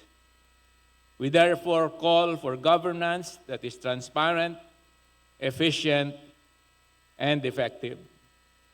Transparency breeds trust, efficiency reduces cost, effectiveness delivers results that citizens can feel. We commend the ongoing efforts, such as the rollout of digital government services and online permitting systems, but we also hope to see greater consistency across national government agencies, across regions and localities. We understand that governance is a continuous journey, but given recent issues in public fund management, procurement, and project execution that have tested public confidence, the business community in Northern Mindanao wishes to offer constructive expectations. For one, we must strengthen transparency through open and timely sorry, I just got distracted. But anyway, we understand that government is a continuous journey. Strengthens transparency through open and timely public data. Citizens and investors should easily see where funds are going, how projects are progressing, and what results are being achieved. And if I may add, the private sector representatives in the RDC, the Regional Development Councils, could be empowered to participate as witnesses in all public biddings, ensuring impartial procurement oversight and undue influence. Another expectation is accelerate full digital transformation of government. The e-government master plan and the Philippine Business Hub should reach every LGU. A fully digital and interoperable system will cut red tape, curb corruption, and allow us to serve citizens faster. This can only happen if government invests in building a national ICT broadband infrastructure that is fast, reliable, secure, resilient, affordable, and available to all, even in the remote and unserved areas of our archipelago. With the Konektadong Pinoy law now in the process of its implementing rules and regulations being crafted by its stakeholders and proponents, we look forward to this dream.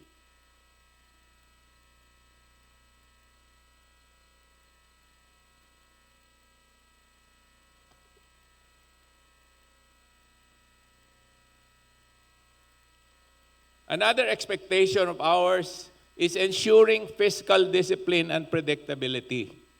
As fiscal consolidation continues, we hope for clear project prioritization, timely disbursement, and transparent selection of vital infrastructure investments. For us in Mindanao, let us remember it's not just flood control projects we should be concerned about, but climate resilience, transport and logistics infrastructure, agricultural productivity and diversity are vital projects that need immediate action.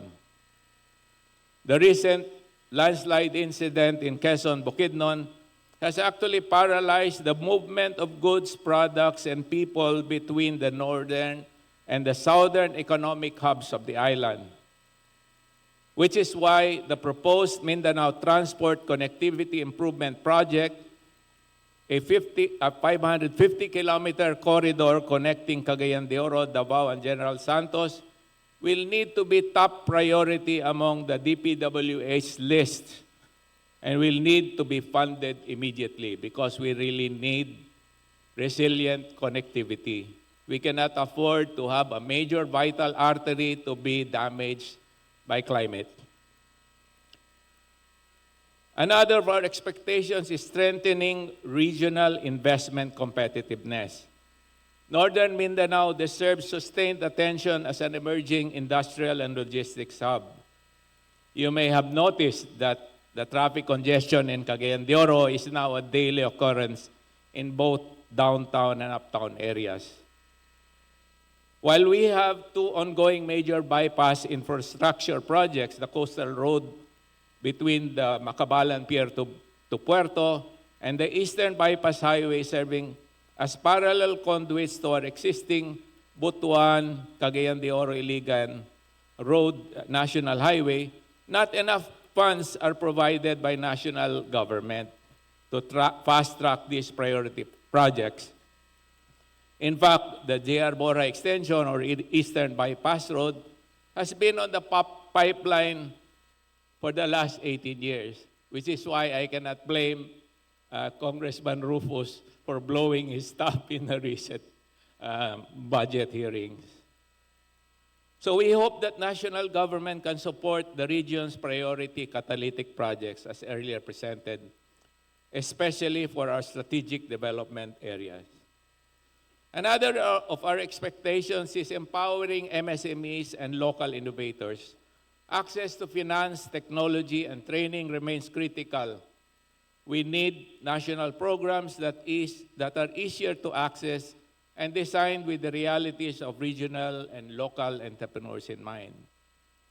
As someone deeply involved in ICT, I've learned that innovation is not about replacing human work, but it's about enhancing human capability.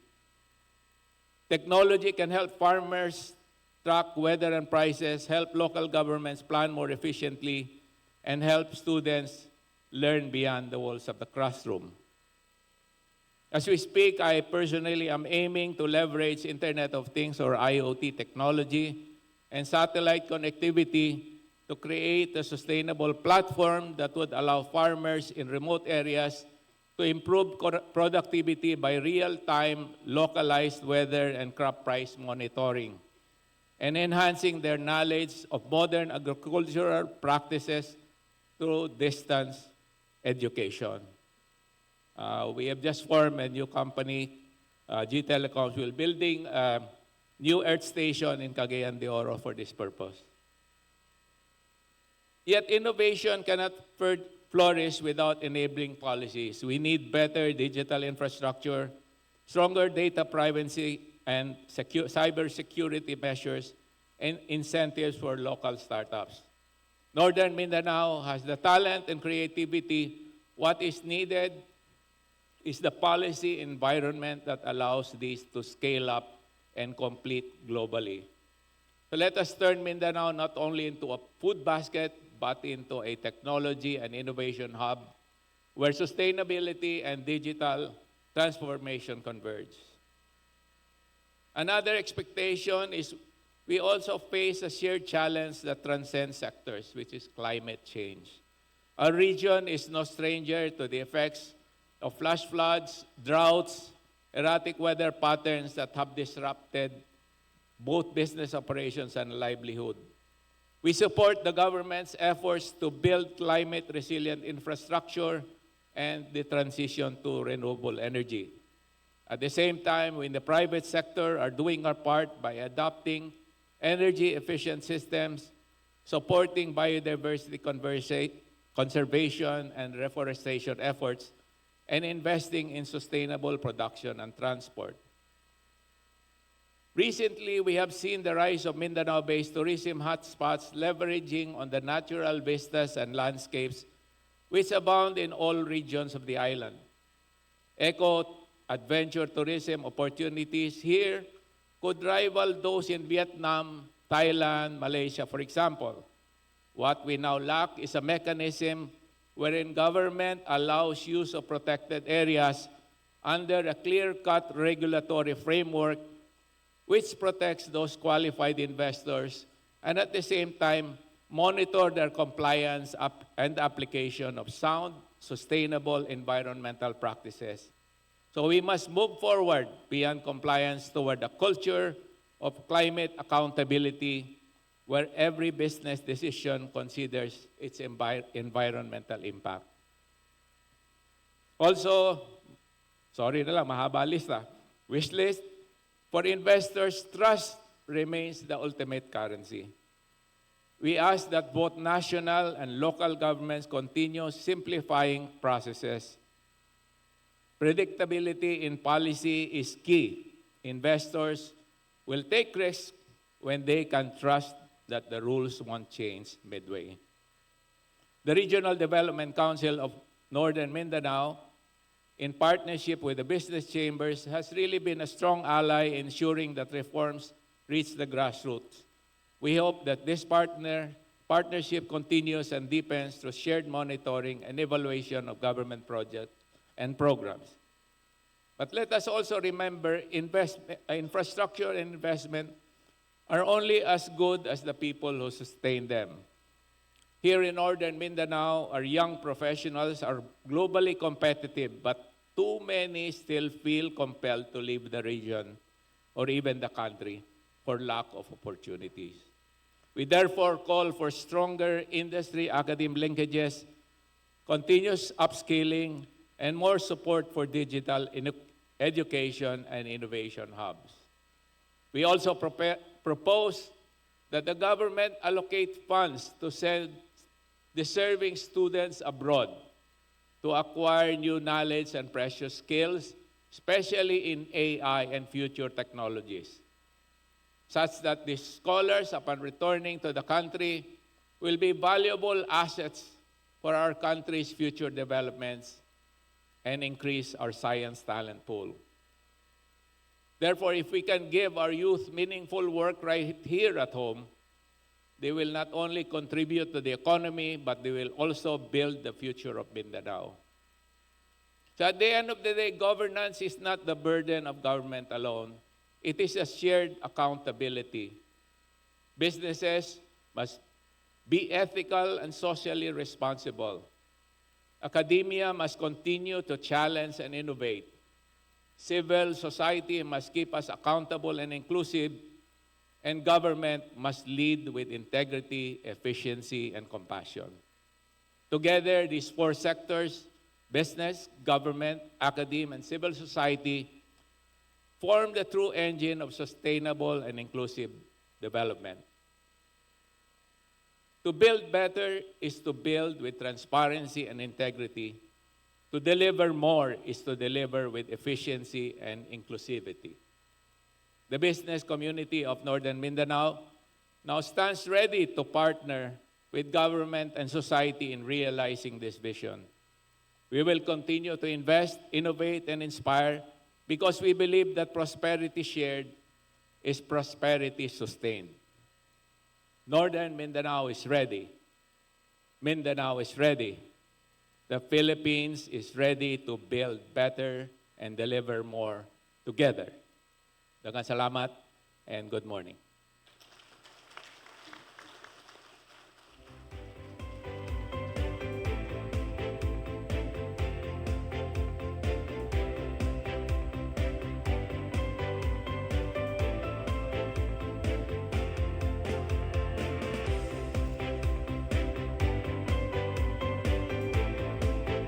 Thank you very much, Engineer Paras. Indeed, the regional voices matter. And to emphasize and agree on this, growth should not necessarily come from the Metro Manila or abroad, but it could also come from the regions. We now move on to our second panel session because we have greatly enjoyed the macroeconomic trends and outlook earlier.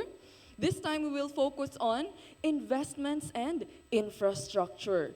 So this discussion will highlight key initiatives and opportunities that drive growth and connectivity across the region. So once again, may I call on Undersecretary of DBM, Ms. Margot Salcedo, to lead the panel discussions. Thank you.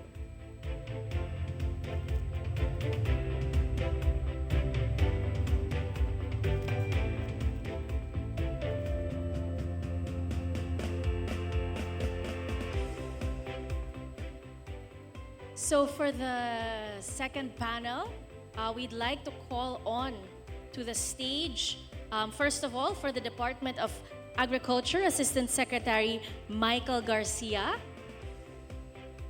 For the Department of Trade and Industry, Regional Director Ruel Paklipan.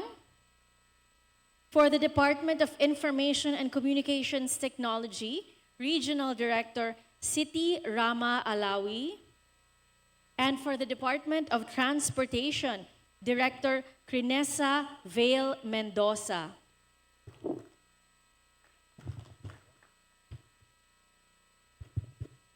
And for the Department of Public Works and Highways, Project Director Benjamin Bautista.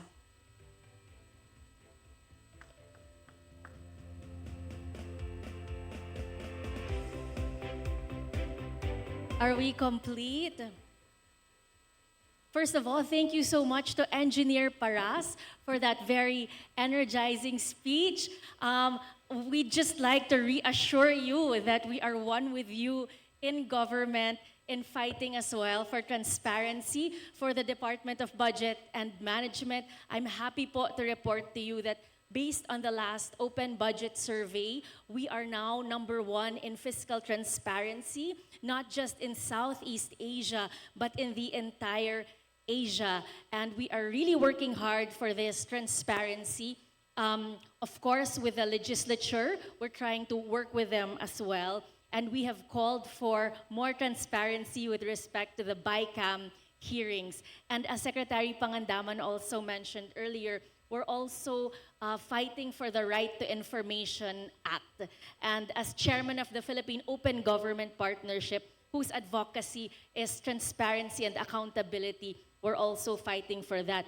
And I'm also happy to report to you, I think DICT will also mention, but it was binanggit po ni Sir. So I will just report po sa budget side that the National Broadband Plan in 2024, there was a proposed 38.75 billion, and for 2025, 72 billion po yung inallocate po dito. So we are really prioritizing digitalization, and also with the public financial management roadmap, which was also a first, Secretary Pangandaman has been advocating for the digitalization of the entire bureaucracy po. So we are well on our way to digitizing all of our systems for greater efficiency. Okay, so towards our second panel, I'd like to start with the Department of Agriculture. So, Sir, ASEC Michael Garcia, given the increasing threats posed by climate change and the need to ensure long-term food security, what are the Department of Agriculture's key strategies to modernize agriculture and promote climate-resilient farming practices and innovations to secure our nation's food supply?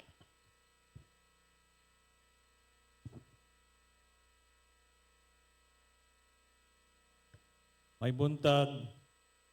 Well, sa Department of Agriculture po, we are driving a new era of modernization in livestock and poultry, one that is not only productive but also climate resilient and sustainable. We know that the impact of climate change, such as extreme heat, flooding, and disease outbreaks are real and growing, so our response must be both innovative and science-based. From my mother unit sa livestock, we are promoting climate-smart livestock production systems where efficiency and sustainability go hand in hand. And with the passage of the livestock bill, government has seen fit to give additional sustainable, sizable funds to the livestock group of the Department of Agriculture. And with this money, we will be able to repopulate the hogs, pati yung sa cattle natin. No? We will be building up capacities for milk production, meat production, as well as fighting these transboundary diseases such as the ASF at saka yung avian influenza. So marami pong challenges ang livestock group natin. Now for the other sectors of agriculture, Secretary Tiu Laurel has fought for a much bigger budget because to be honest, the Philippines has really not been spending much for agriculture over the past 50 years, no? So pinaglalaban po niya ito, and thankfully Senate and Congress have seen fit to give a big budget to agriculture, and no less than President Marcos has seen fit to divert some of the flood control monies to also give additional assistance to the Department of Agriculture para makapaglabas ng mga bagong programa. Tulad ng what do you call this? Refrigeration for areas that produce livestock, no? That produce agriculture products such as corn and high-value crops dahil pangkaraniwan na problema ng mga farmers natin, nag-overproduce, tapos they are also producing the same kinds of crops. No, pagdating ng season, ang daming inventaryo, bumababa yung presyo. But if we have the right infrastructure to store these products, then we can just keep them in storage and sell them for the farmers at a better margin. Thank you very much, sir. And now let's move to the Department of Public Works and Highways. We have Director Benjamin Bautista. Sir, please provide updates on the progress and challenges of the government's infrastructure program, particularly in terms of project implementation. Thank you, Yusek Margo. The Department of Public Works and Highways continues to play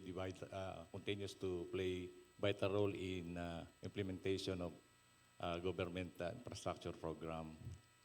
With 207 infrastructure flagship projects being implemented by various agencies of the government under the Build Better More program of the President, Ferdinand Marcos Jr. Among these, 74 will be implemented by DPWH, and 42 of these will be funded by Official Development Assistance under the Unified Project Management Office.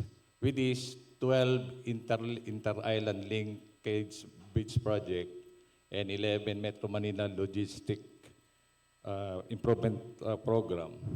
41 ODA-assisted projects, 5 infrastructure flagship projects have been completed, and 14 is now under ongoing construction. 13 are in the pre-construction stage, and 9 are under project proposal or approval stages.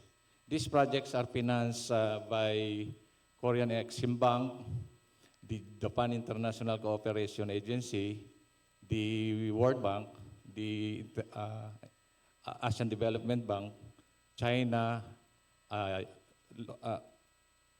United Kingdom, and local funding sources.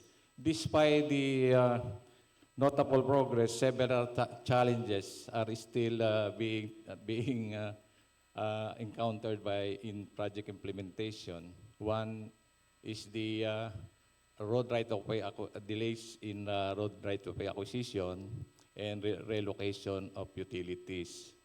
The lot acquisition and resettlement is still the top challenge being encountered, not only by DPWH, but also by our counterpart from DOTR. And number 2 is the prolonged procurement and approval processes. The lengthy bidding, review, and approval procedure, because our project is being, there are so many procedures and processes being to be followed because we are being scrutinized by the lending institutions, especially the banks. And also the external factors, the inflation rate, also the fluctuating foreign exchange rates, and also the global supply chain disruption, like the war in between Russia and Ukraine affected the prices of the steel and other equipment that should be procured from the other countries. Thank you, sir. So that's nice, 12 bridges and 11 bridges, and hopefully the whole Mindanao will be interconnected po through Build Better More. Yes, Yusek. Thank you, sir. And now let's go to Department of Trade and Industry. Nako, ito po yung maraming sinabi si Engineer. Let's prioritize our MSMEs. How is DTI supporting exporters naman po in Mindanao, particularly improving access to global markets and reducing trade barriers? Good morning, sir. Si RD Ruel Paklipan. Thank you, Yusek. May buntag sa tanan. Yeah, let me begin by saying that in terms of government interventions that are implemented to boost our exports. All of these interventions are anchored on a plan, which we call the Philippine Exports Development Plan for 2023 to 2028. And the goal of that plan is to transform our domestic industries, to encourage them to go into exports so that they can contribute significantly to the Philippine economy. In terms of targets, we would like to see that by 2028, the Philippines would be hitting around 240 billion US dollars for our exports. So what do we do here in the region? In order to achieve our targets, there is really a need to enhance the competitiveness of our exporting companies. And I think earlier on, the FTAs were mentioned. So that's what we do in the region. We promote the free trade agreements that we have with the other countries so that our products will be more competitive.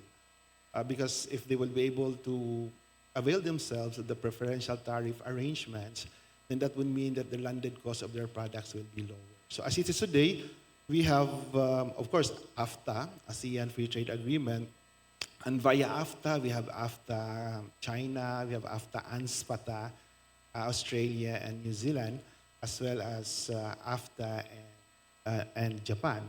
We also have bilateral agreements with, say, with Japan through PJEPA and, of course, our FTA with South Korea. So last year, as part of our promotion efforts for the availment of FTA preferential tariff arrangements among our exporters, in this very hall, we conducted through our international trade group of DTI a trade education and advocacy campaign where all the major exporters of Mindanao congregated in this hall, and we provided them with relevant information on the benefits, what are the FTAs that we have as a country, what are the benefits, how can they avail themselves of these benefits, even the computations of how much will they save if they would avail of these preferential tariff arrangements.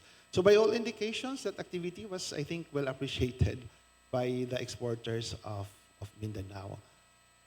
Secondly, in terms of firm-level assistance, we provide information and facilitate the participation of our MSMEs in international fairs. And just to name a few, Anoga in Germany, Mason of France, Gulf Food in Dubai. And we also have our own domestic international fairs, but international fairs in nature. We have International Food Exhibition in Manila. And then over the weekend, we just finished the Manila Fame. So the international trade expositions that our MSMEs have participated have been very fruitful because it is in these areas where B2B, business-to-business arrangements are done, and our SMEs can hardly afford to really to have a one-on-one B2B by themselves. So institutional buyers from the world would come to these events, and it's their opportune time to really negotiate with them. Lastly, as part of the Philippine Exports Development Plan, one of the strategies there is really to build an efficient and an innovative ecosystem that supports exports in our country. And so here in the region, we work very closely with the Philippine Exporters Confederation. This is an association of exporters here in northern Mindanao. And we work with them in terms of matching them with information from our MSMEs of what are the products available that they can probably promote outside of the country. Apart from that, we are building the so-called Exponet. Exponet is a convergence program among government agencies that assist and do regulatory functions for exports like DTI, DA, Bureau of Plant Industry, EMB, Customs. So we work regularly, we meet regularly here in Region 10 to address issues and concerns raised by our exporting community. Thank you. Thank you so much, sir. Yes po, ang galing-galing po ng DTI. I think our message to our MSMEs is just approach DTI because they're so helpful from researching your product to marketing to branding to helping you connect to exporters and even to showcasing your products in international expos. So aspiring MSMEs or to MSMEs who would like to grow their business and export, please just approach po DTI. They're so supportive and mabuhay po kayo. Okay, so let's go to the Department of Transportation. We have Director Crinesa Vale Mendoza. Ma'am, we would like to talk naman about the Accelerated and Reformed Right-of-Way Act or ARROW Act.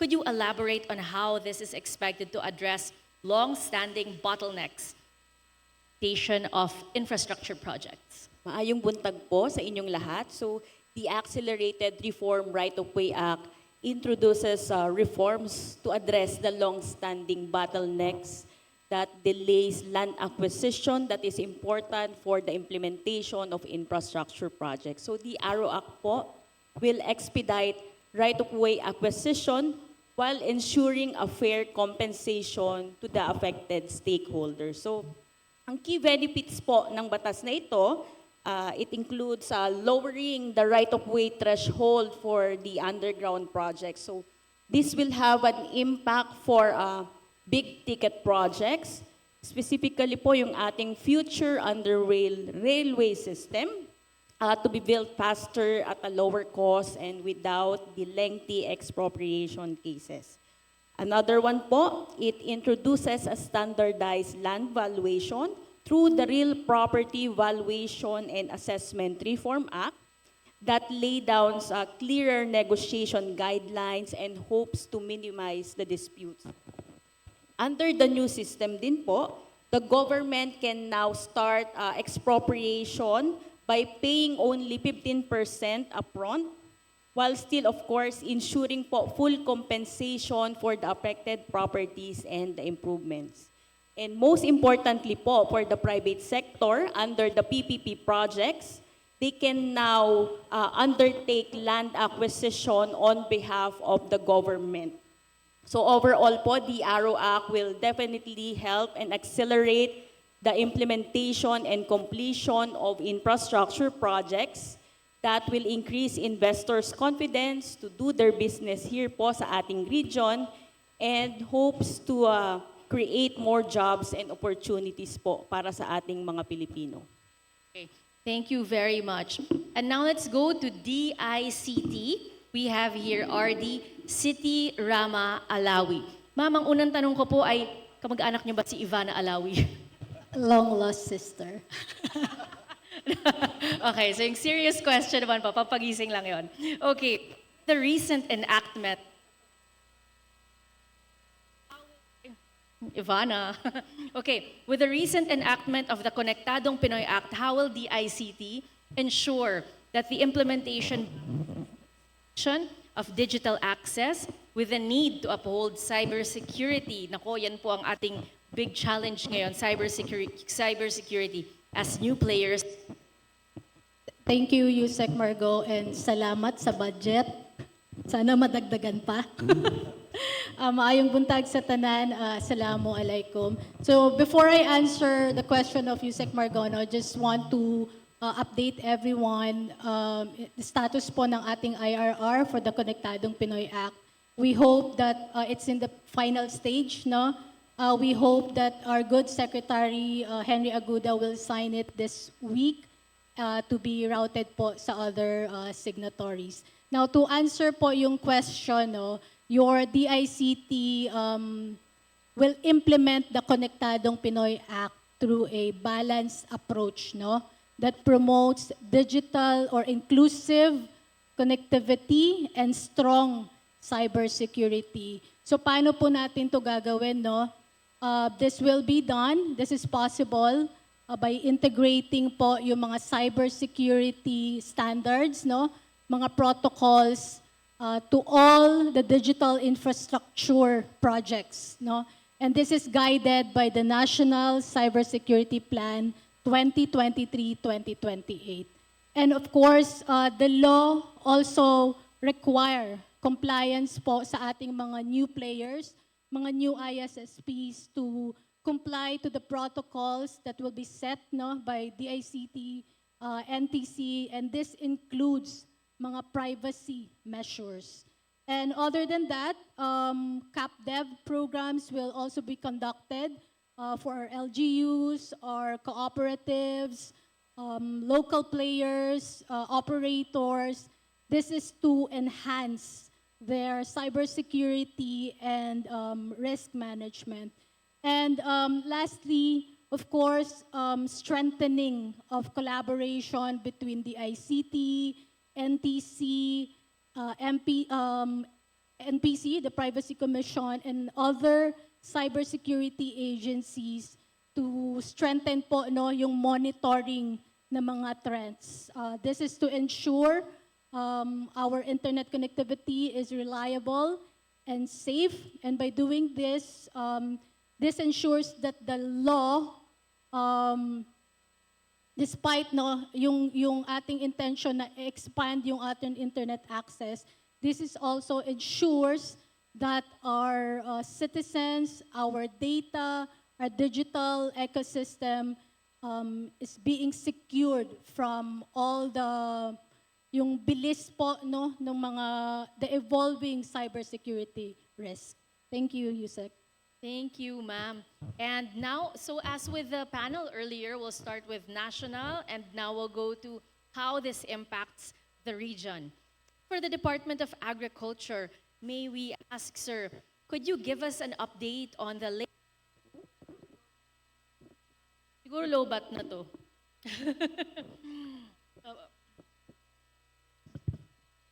Could you give us, sir, the latest updates? Oy, gumanda yung boses ko. Latest agricultural programs and initiatives being implemented in Mindanao, and how do these efforts contribute to improving productivity, sustainability, market access, and the livelihood of farmers in the entire region? Thank you, Yusek.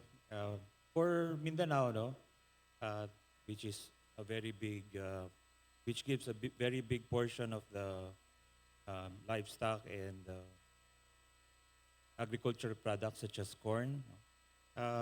Malaki po yung ilalaan na pera ng DA to upgrade yung cold storage facilities dito.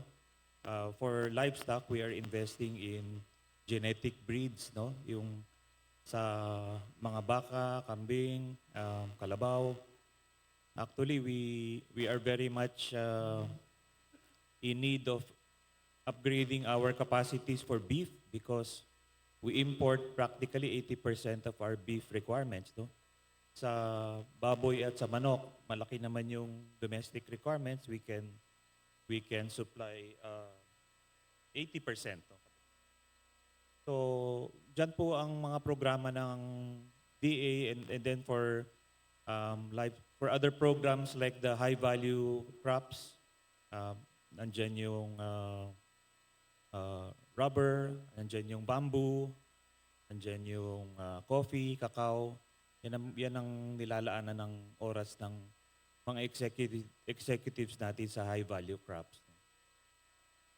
I hope that answers the question. Yes, sir, definitely po. So let's go back to DPWH. For the region naman po, what are key infrastructure priorities of DPWH under the Build Better More program, but specifically, how are these expected to drive regional development in Mindanao and inclusive economic growth? Thank you, Yusek Margo. Here in Mindanao, we have major projects that are being undertaken to enhance connectivity and intergovernment and interregional infrastructure and to promote inclusive growth. Among these are one, Pangil Bay Bridge, which was completed last October 2024 and inaugurated by the President. This is the 3.169 kilometer bridge connecting the city of Tangub in Misamis Occidental to the municipality of Tubod in Lanao del Norte. And the travel time in between Tangub City and Tubod Lanao Norte will be reduced from 2 to 2.5 hours to just 7 minutes. So this project has a very high EIRR of 36%. The next. The Samal Island Davao City Connector Bridge, which is now under construction with a 42% completion, this is a 4.76 kilometer 4-lane cable-stayed extra-dose bridge, which includes approach roads in Davao City and 24-meter wide at-grade road and roundabout along the Samal Island, along the Samar Circumference Road. The bridge will provide a resilient and reliable transportation link between Metro Davao and the island garden city of Samal. This is to provide, have an EIRR of 12.37%. This is funded by China. Another one is the China Aid localized project for the Davao River Bridge. This is the Bukana Bridge. This is almost complete. This is a 4-lane, 6-span extra-dose bridge, measures 480 meters with a total project length of 1,340 meters. And the socio-economic impact for this is the bridge will provide an alternate route to Davao City Coastal Bypass Road's current urban road network, helping to alleviate traffic congestion. With an average daily traffic of approximately 72,000 vehicles, it is expected to divert a significant volume of traffic from existing roads. The Bataan-Cavite Interlink Bridge, this is not in Mindanao, but this is one of the major inter-island bridge project. It's a construction of 4-lane, 2-lane each direction, long-span cable-stayed with length of 32 kilometers from Barangay Las Asin in Maribeles, Bataan, crossing the Manila Bay and terminating in Barangay Timalan, Naik, Cavite, which is now undergoing procurement of civil works. The landmark project will cut travel time between the Bataan and Cavite provinces from 5 hours to only 45 minutes, and significantly alleviating traffic congestion and improving regional development. It will also serve as an alternative loop route to east traffic congestion in Metro Manila and South Luzon and North Luzon Gateway, and will support development of seaports of Cavite and Bataan. The Panay-Guimaras Negros Island Bridges project is a construction of 33-kilometer 2 sea crossing bridges, including connecting roads and interchanges that will connect the islands of Panay, Guimaras, and Negros Island. Traveling time from Panay Island to Negros Island will be shortened from the current 3 to 4 hour shipping to about 1 hour by vehicles through the interlinked bridges passing the Guimaras Island. This project, the detailed engineering design of this project is ongoing with the Section A linking Panay Island to Guimaras already completed, and the Guimaras Island to Negros is almost 95%. The DED will be completed by this year, December 2025, and we will be submitting it to DepDev for ICC and eventually to EDC approval. And then the DOF will be negotiating a loan with the Korean Exim Bank for the funding of the civil works. We have the Davao City Bypass Construction Project. This is ongoing construction with 35% completion. This project involves the construction of a 4-lane 45.5 bypass road, 2 lanes per direction, including the 2.2 tube, 2.3 kilometer mountain tunnels with 2 cut and cover tunnels and a 600 underpass along the Davao-Bukidnon Road intersection. Once completed, the travel time between Barangay Sirawan in Toril District, Davao City, and Barangay JP Rizal in Panabo City will be cut short from 1 hour and 44 minutes to just 49 minutes. thereby also alleviating the traffic condition in Davao City. We have the Improving Growth Corridors in Mindanao Road Project, Phase 1. This is an ongoing construction comprising of 7 road sub-projects with a total length of 152 kilometers and including 28 bridges and 1 sea crossing bridge, the Gicam Bridge, in the Zamboanga Peninsula. It also includes 3 bridges with a total length of 1,700 linear meter in province of Tawi-Tawi. The project aims to further foster economic growth through improved road connectivity and resilient infrastructure. It will significantly reduce travel time and directly benefit about 663,000 people. The Road Network Development Project in conflict-affected areas in Mindanao. This project involves the development, construction, and improvement of approximately 177 kilometers of access roads connecting the BARM with other regions in Mindanao, specifically in the provinces of Lanao del Sur, Maguindanao, North Cotabato, and Sultan Kudarat. It supports economic development, poverty reduction, and peace-building efforts in conflict-affected areas through improved transport connectivity. Another is the Reconstruction and Development Plan for a Greater Marawi, Stage 2. This is an ongoing construction also. This master development plan promotes inclusive economic growth in Marawi City and in its surrounding areas.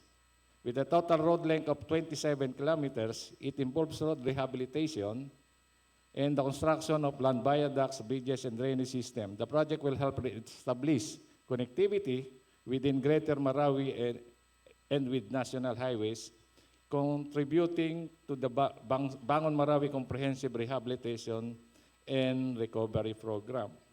We have also the proposed Central Mindanao High Standard Highway.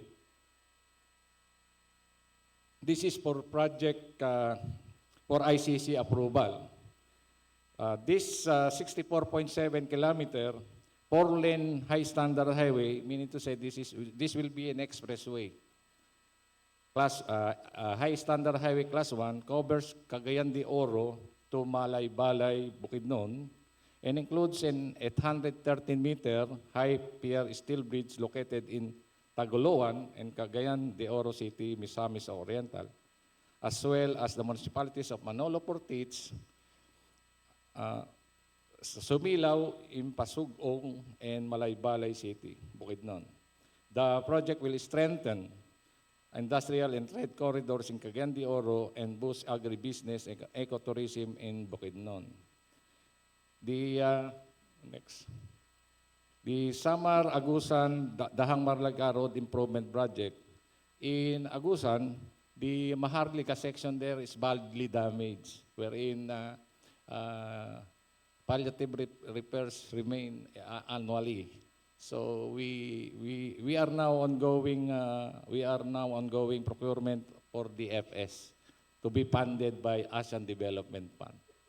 Then the Mindanao Transport Connectivity Improvement Project. This is a proposed project for World Bank financing. This initiative supports the improvement of Mindanao's road transport network for inclusion in the IAP listing. It aims to enhance climate resiliency and road safety along Cagayan de Oro, Davao, General Santos corridor, and upgrade 3 local road sections connecting to this major route. And also the completed plug risk management project for Cagayan de Oro River. This already completed and inaugurated last year. It involves implementation of structural and non-structural measures to reduce flooding in high-risk flood areas and develop CDO River and strengthen the resilience and communities along the CDO River from Makaharal Bay and the Pilais Bridge with a length of about 10 kilometers to climate change and other hydrometeorological hazards.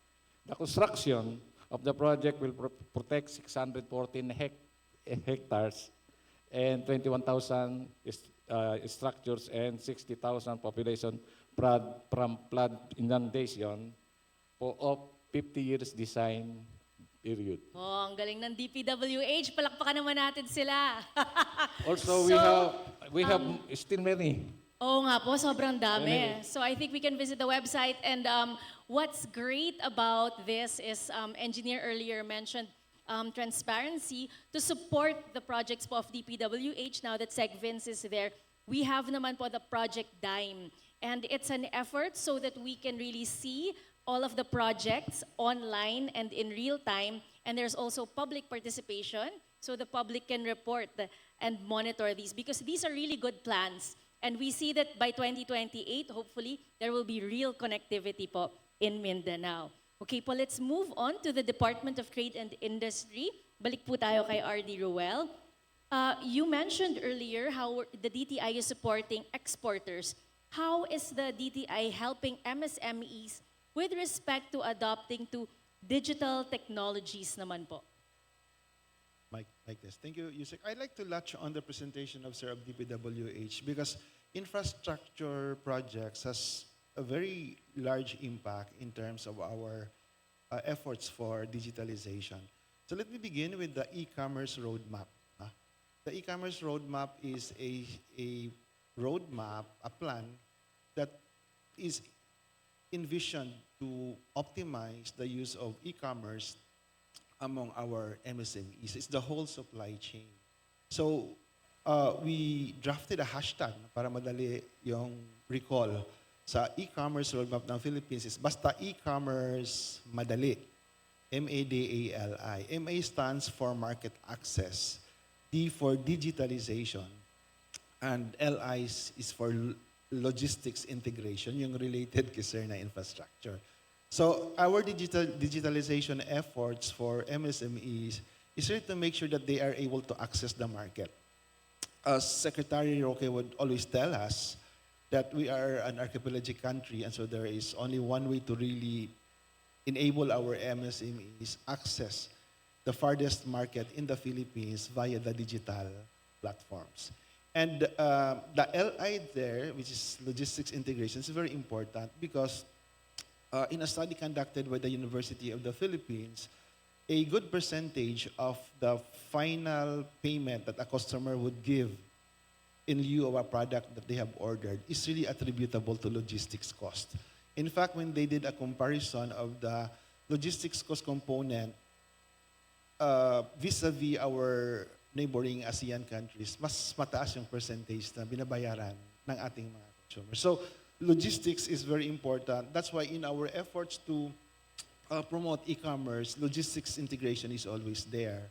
The implication there is at the level of the region, we are convening and strengthening the logistics cluster, and we are advocating for infrastructure. Very relevant yung information ni Sir kanina, di ba? Like, how do you call it? Ano yung travel time. So it has some cost implications. No? So it means that our e-commerce operations will be more efficient if we have good infrastructure. So that's why logistics is always there. At the level of the enterprise, we make sure that, of course, the enterprises are onboarded via the market platforms.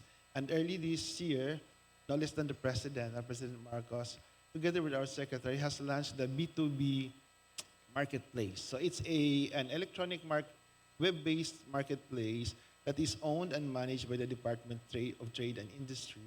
As the word B2B suggests, it's a business-to-business transaction.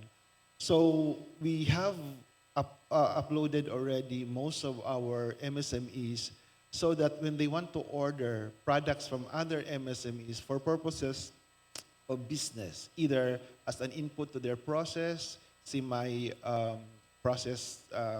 raw materials, or maybe even as distributors or resellers of their fellow businessmen, they can just log on to the B2B marketplace. So that is one of our initiatives to really make sure and to encourage our MSMEs to be onboarded in this kind of platform. And relative to that, just very lately, pursuant to the Internet Transaction Act, we are now promoting for our MSMEs that are selling online to register with us so that they will be provided with a trust mark. So it's a badge, it's an electronic badge issued by the Department of Trade and Industry to ensure that this online seller is legitimate. Because as it is today, we have been accepting a number of consumer complaints that some of our fellow countrymen who are buying online are victims of scams. So we would like to protect them as well as protect our business persons so that we would be encouraging more online transactions. So that's why this online trust mark is being now propagated by the Department of Trade. This is already working in some of the countries. So we're just waiting for the message house coming from the head office, but we got a direct instruction from the secretary that we should be able to roll this out, especially that Christmas season is already approaching. So our last intervention at the level of the region is really capacitating our MSMEs insofar as digitalization is concerned. So we have a very strong partnership with RD, Alawi here. We call our partnership Tech Tuesdays. So every Tuesday, we have a learning session for our MSMEs, and these are undertaken in the various negotiation centers in the region. Thank you, DBM, for providing additional manpower for our negotiation center. Yeah. So we are able to do that primarily because we have the resources made available. Okay. And For so your for the, since he mentioned the ICT, I'll jump po to RD City. What is this Digital Bayanihan initiative, and how is this helping, say, MSMEs or other users? Thank you, Yusek. No, I am pleased to provide status of the initiatives the ICT has done for Mindanao. I am waiting for there. Okay, so the DICT recently launched the National Fiber Backbone Phases 2 and 3. This provides shared 100 Gbps capacity to several areas in the country. That includes Cagayan de Oro and Davao City. The coverage of the backbone in Mindanao will further expand in 2026 with the implementation of the Phase 4 and 5 under the Philippine Digital Infrastructure Project, or the PDIP. This is a loan from World Bank. And then, of course, the Phase 6 will extend further to the BARM area and remaining provinces also starting in 2026.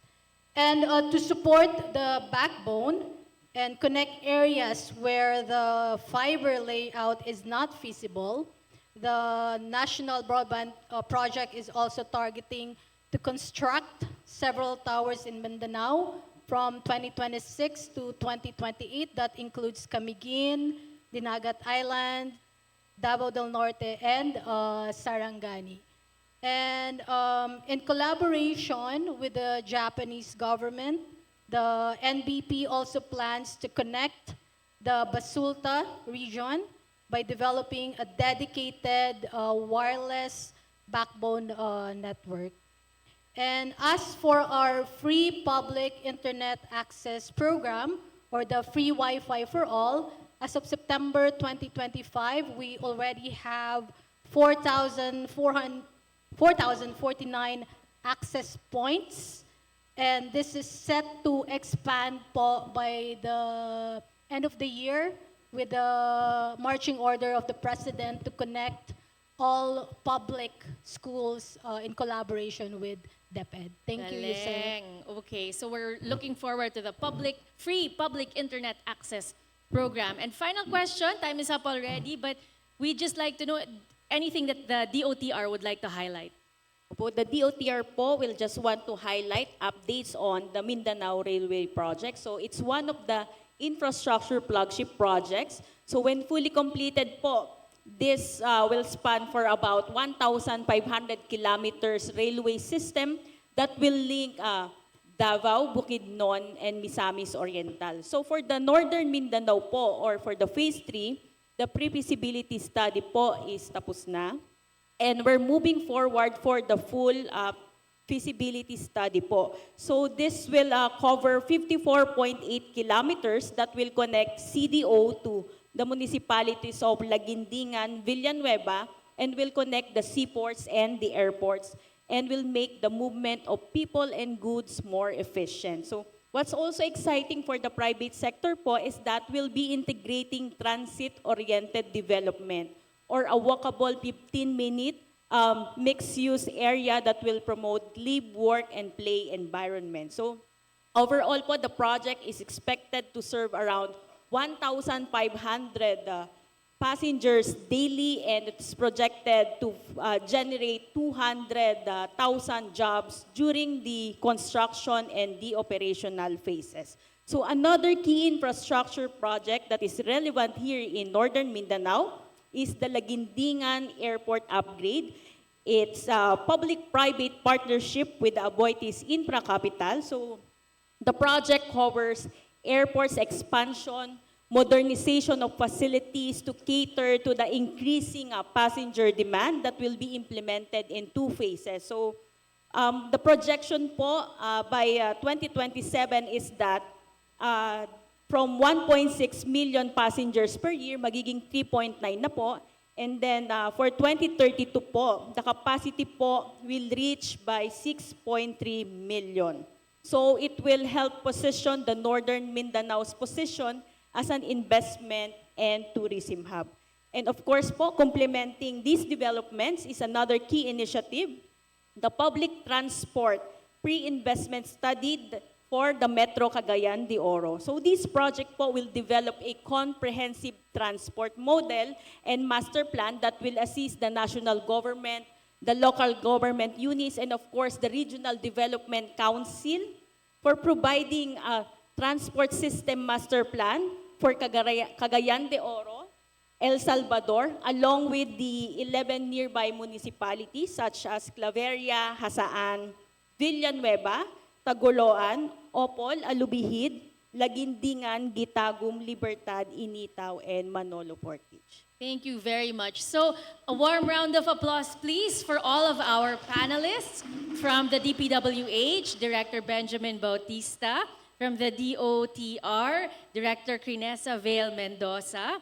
From the Department of Agriculture, ASIC Michael Garcia. From the DTI, Director Ruel Paklipan. And for the DICT, RD City, Rama Alawi. Palakpakan po natin silang lahat. And if you have any questions, you can submit your questions to the Secretariat, and just please give your email, and they will connect you to the appropriate agency. So thank you very much. And that concludes panel 2.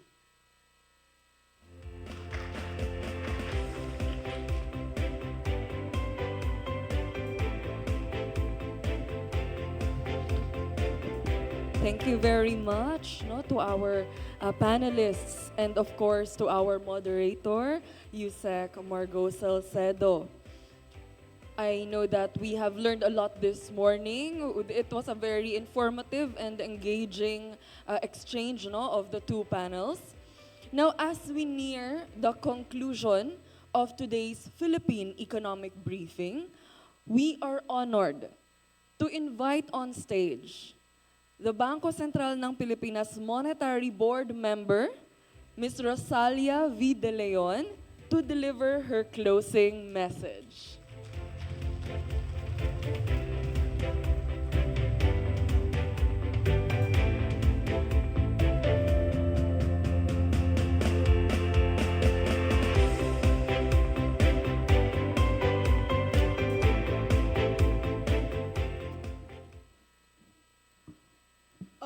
Time check muna, 12:25, so we're just on time for the closing.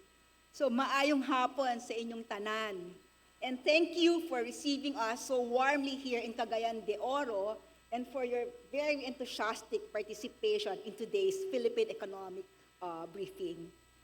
This has also been a very energizing day filled with productive discussions. But what resonated the most were the voices of our stakeholders here in CDO and across Mindanao. So rest assured, your hopes, your concerns, and ideas will guide us to anchor all our efforts on inclusion and good governance to remain responsive and impactful. Sec Mina and Governor Uy has also referred to Cagayan de Oro as the city of golden friendships. But let me add, CDO is also the city of golden partnerships.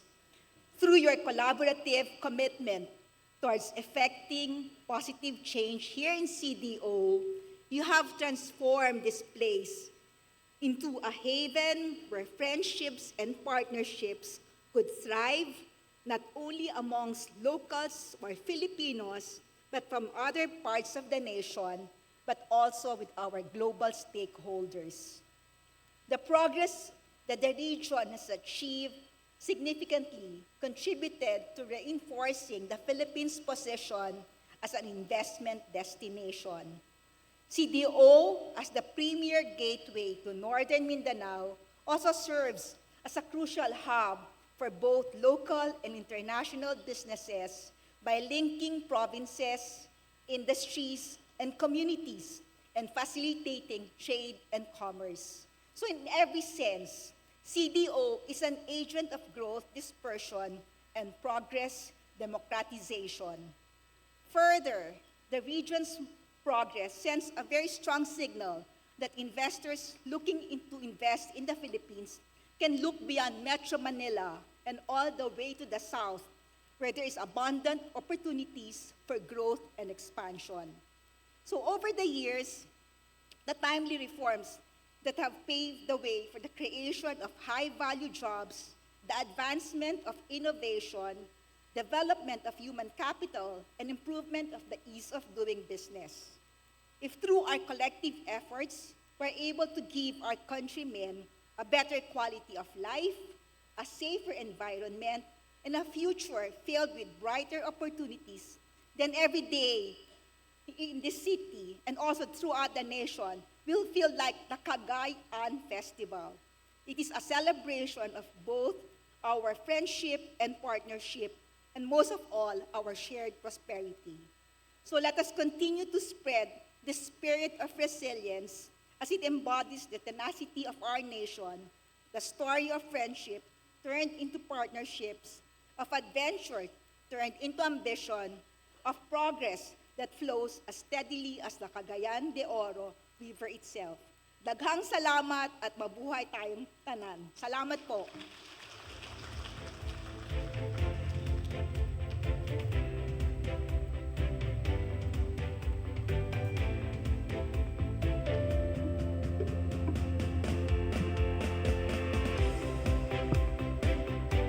Thank you very much, Monetary Board Member Rosalia V. De Leon. Now, before we officially close today's program, we would like to invite all our speakers, panelists, and moderators to please join us at the center of the main floor for a group photo. We also invite everyone in the audience to come forward, gather at the center of the stage, of the main floor for a BSP Groovy. Ayan, so for our speakers, panelists, our moderator, Yusek Margo, yan. So kindly gather at the center of the main floor for the Groovy, the BSP Groovy. So our photographers will be taking the photo from the stage.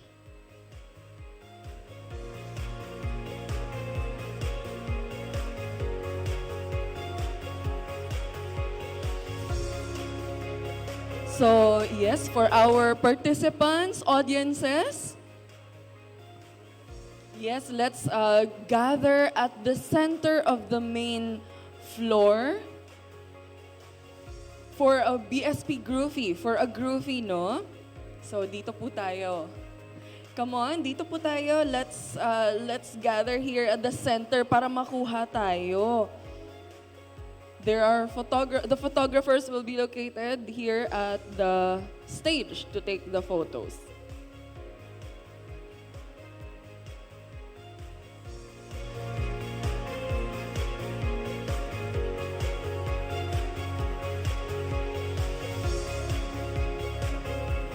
Ayan, 1, 2, 3, smile.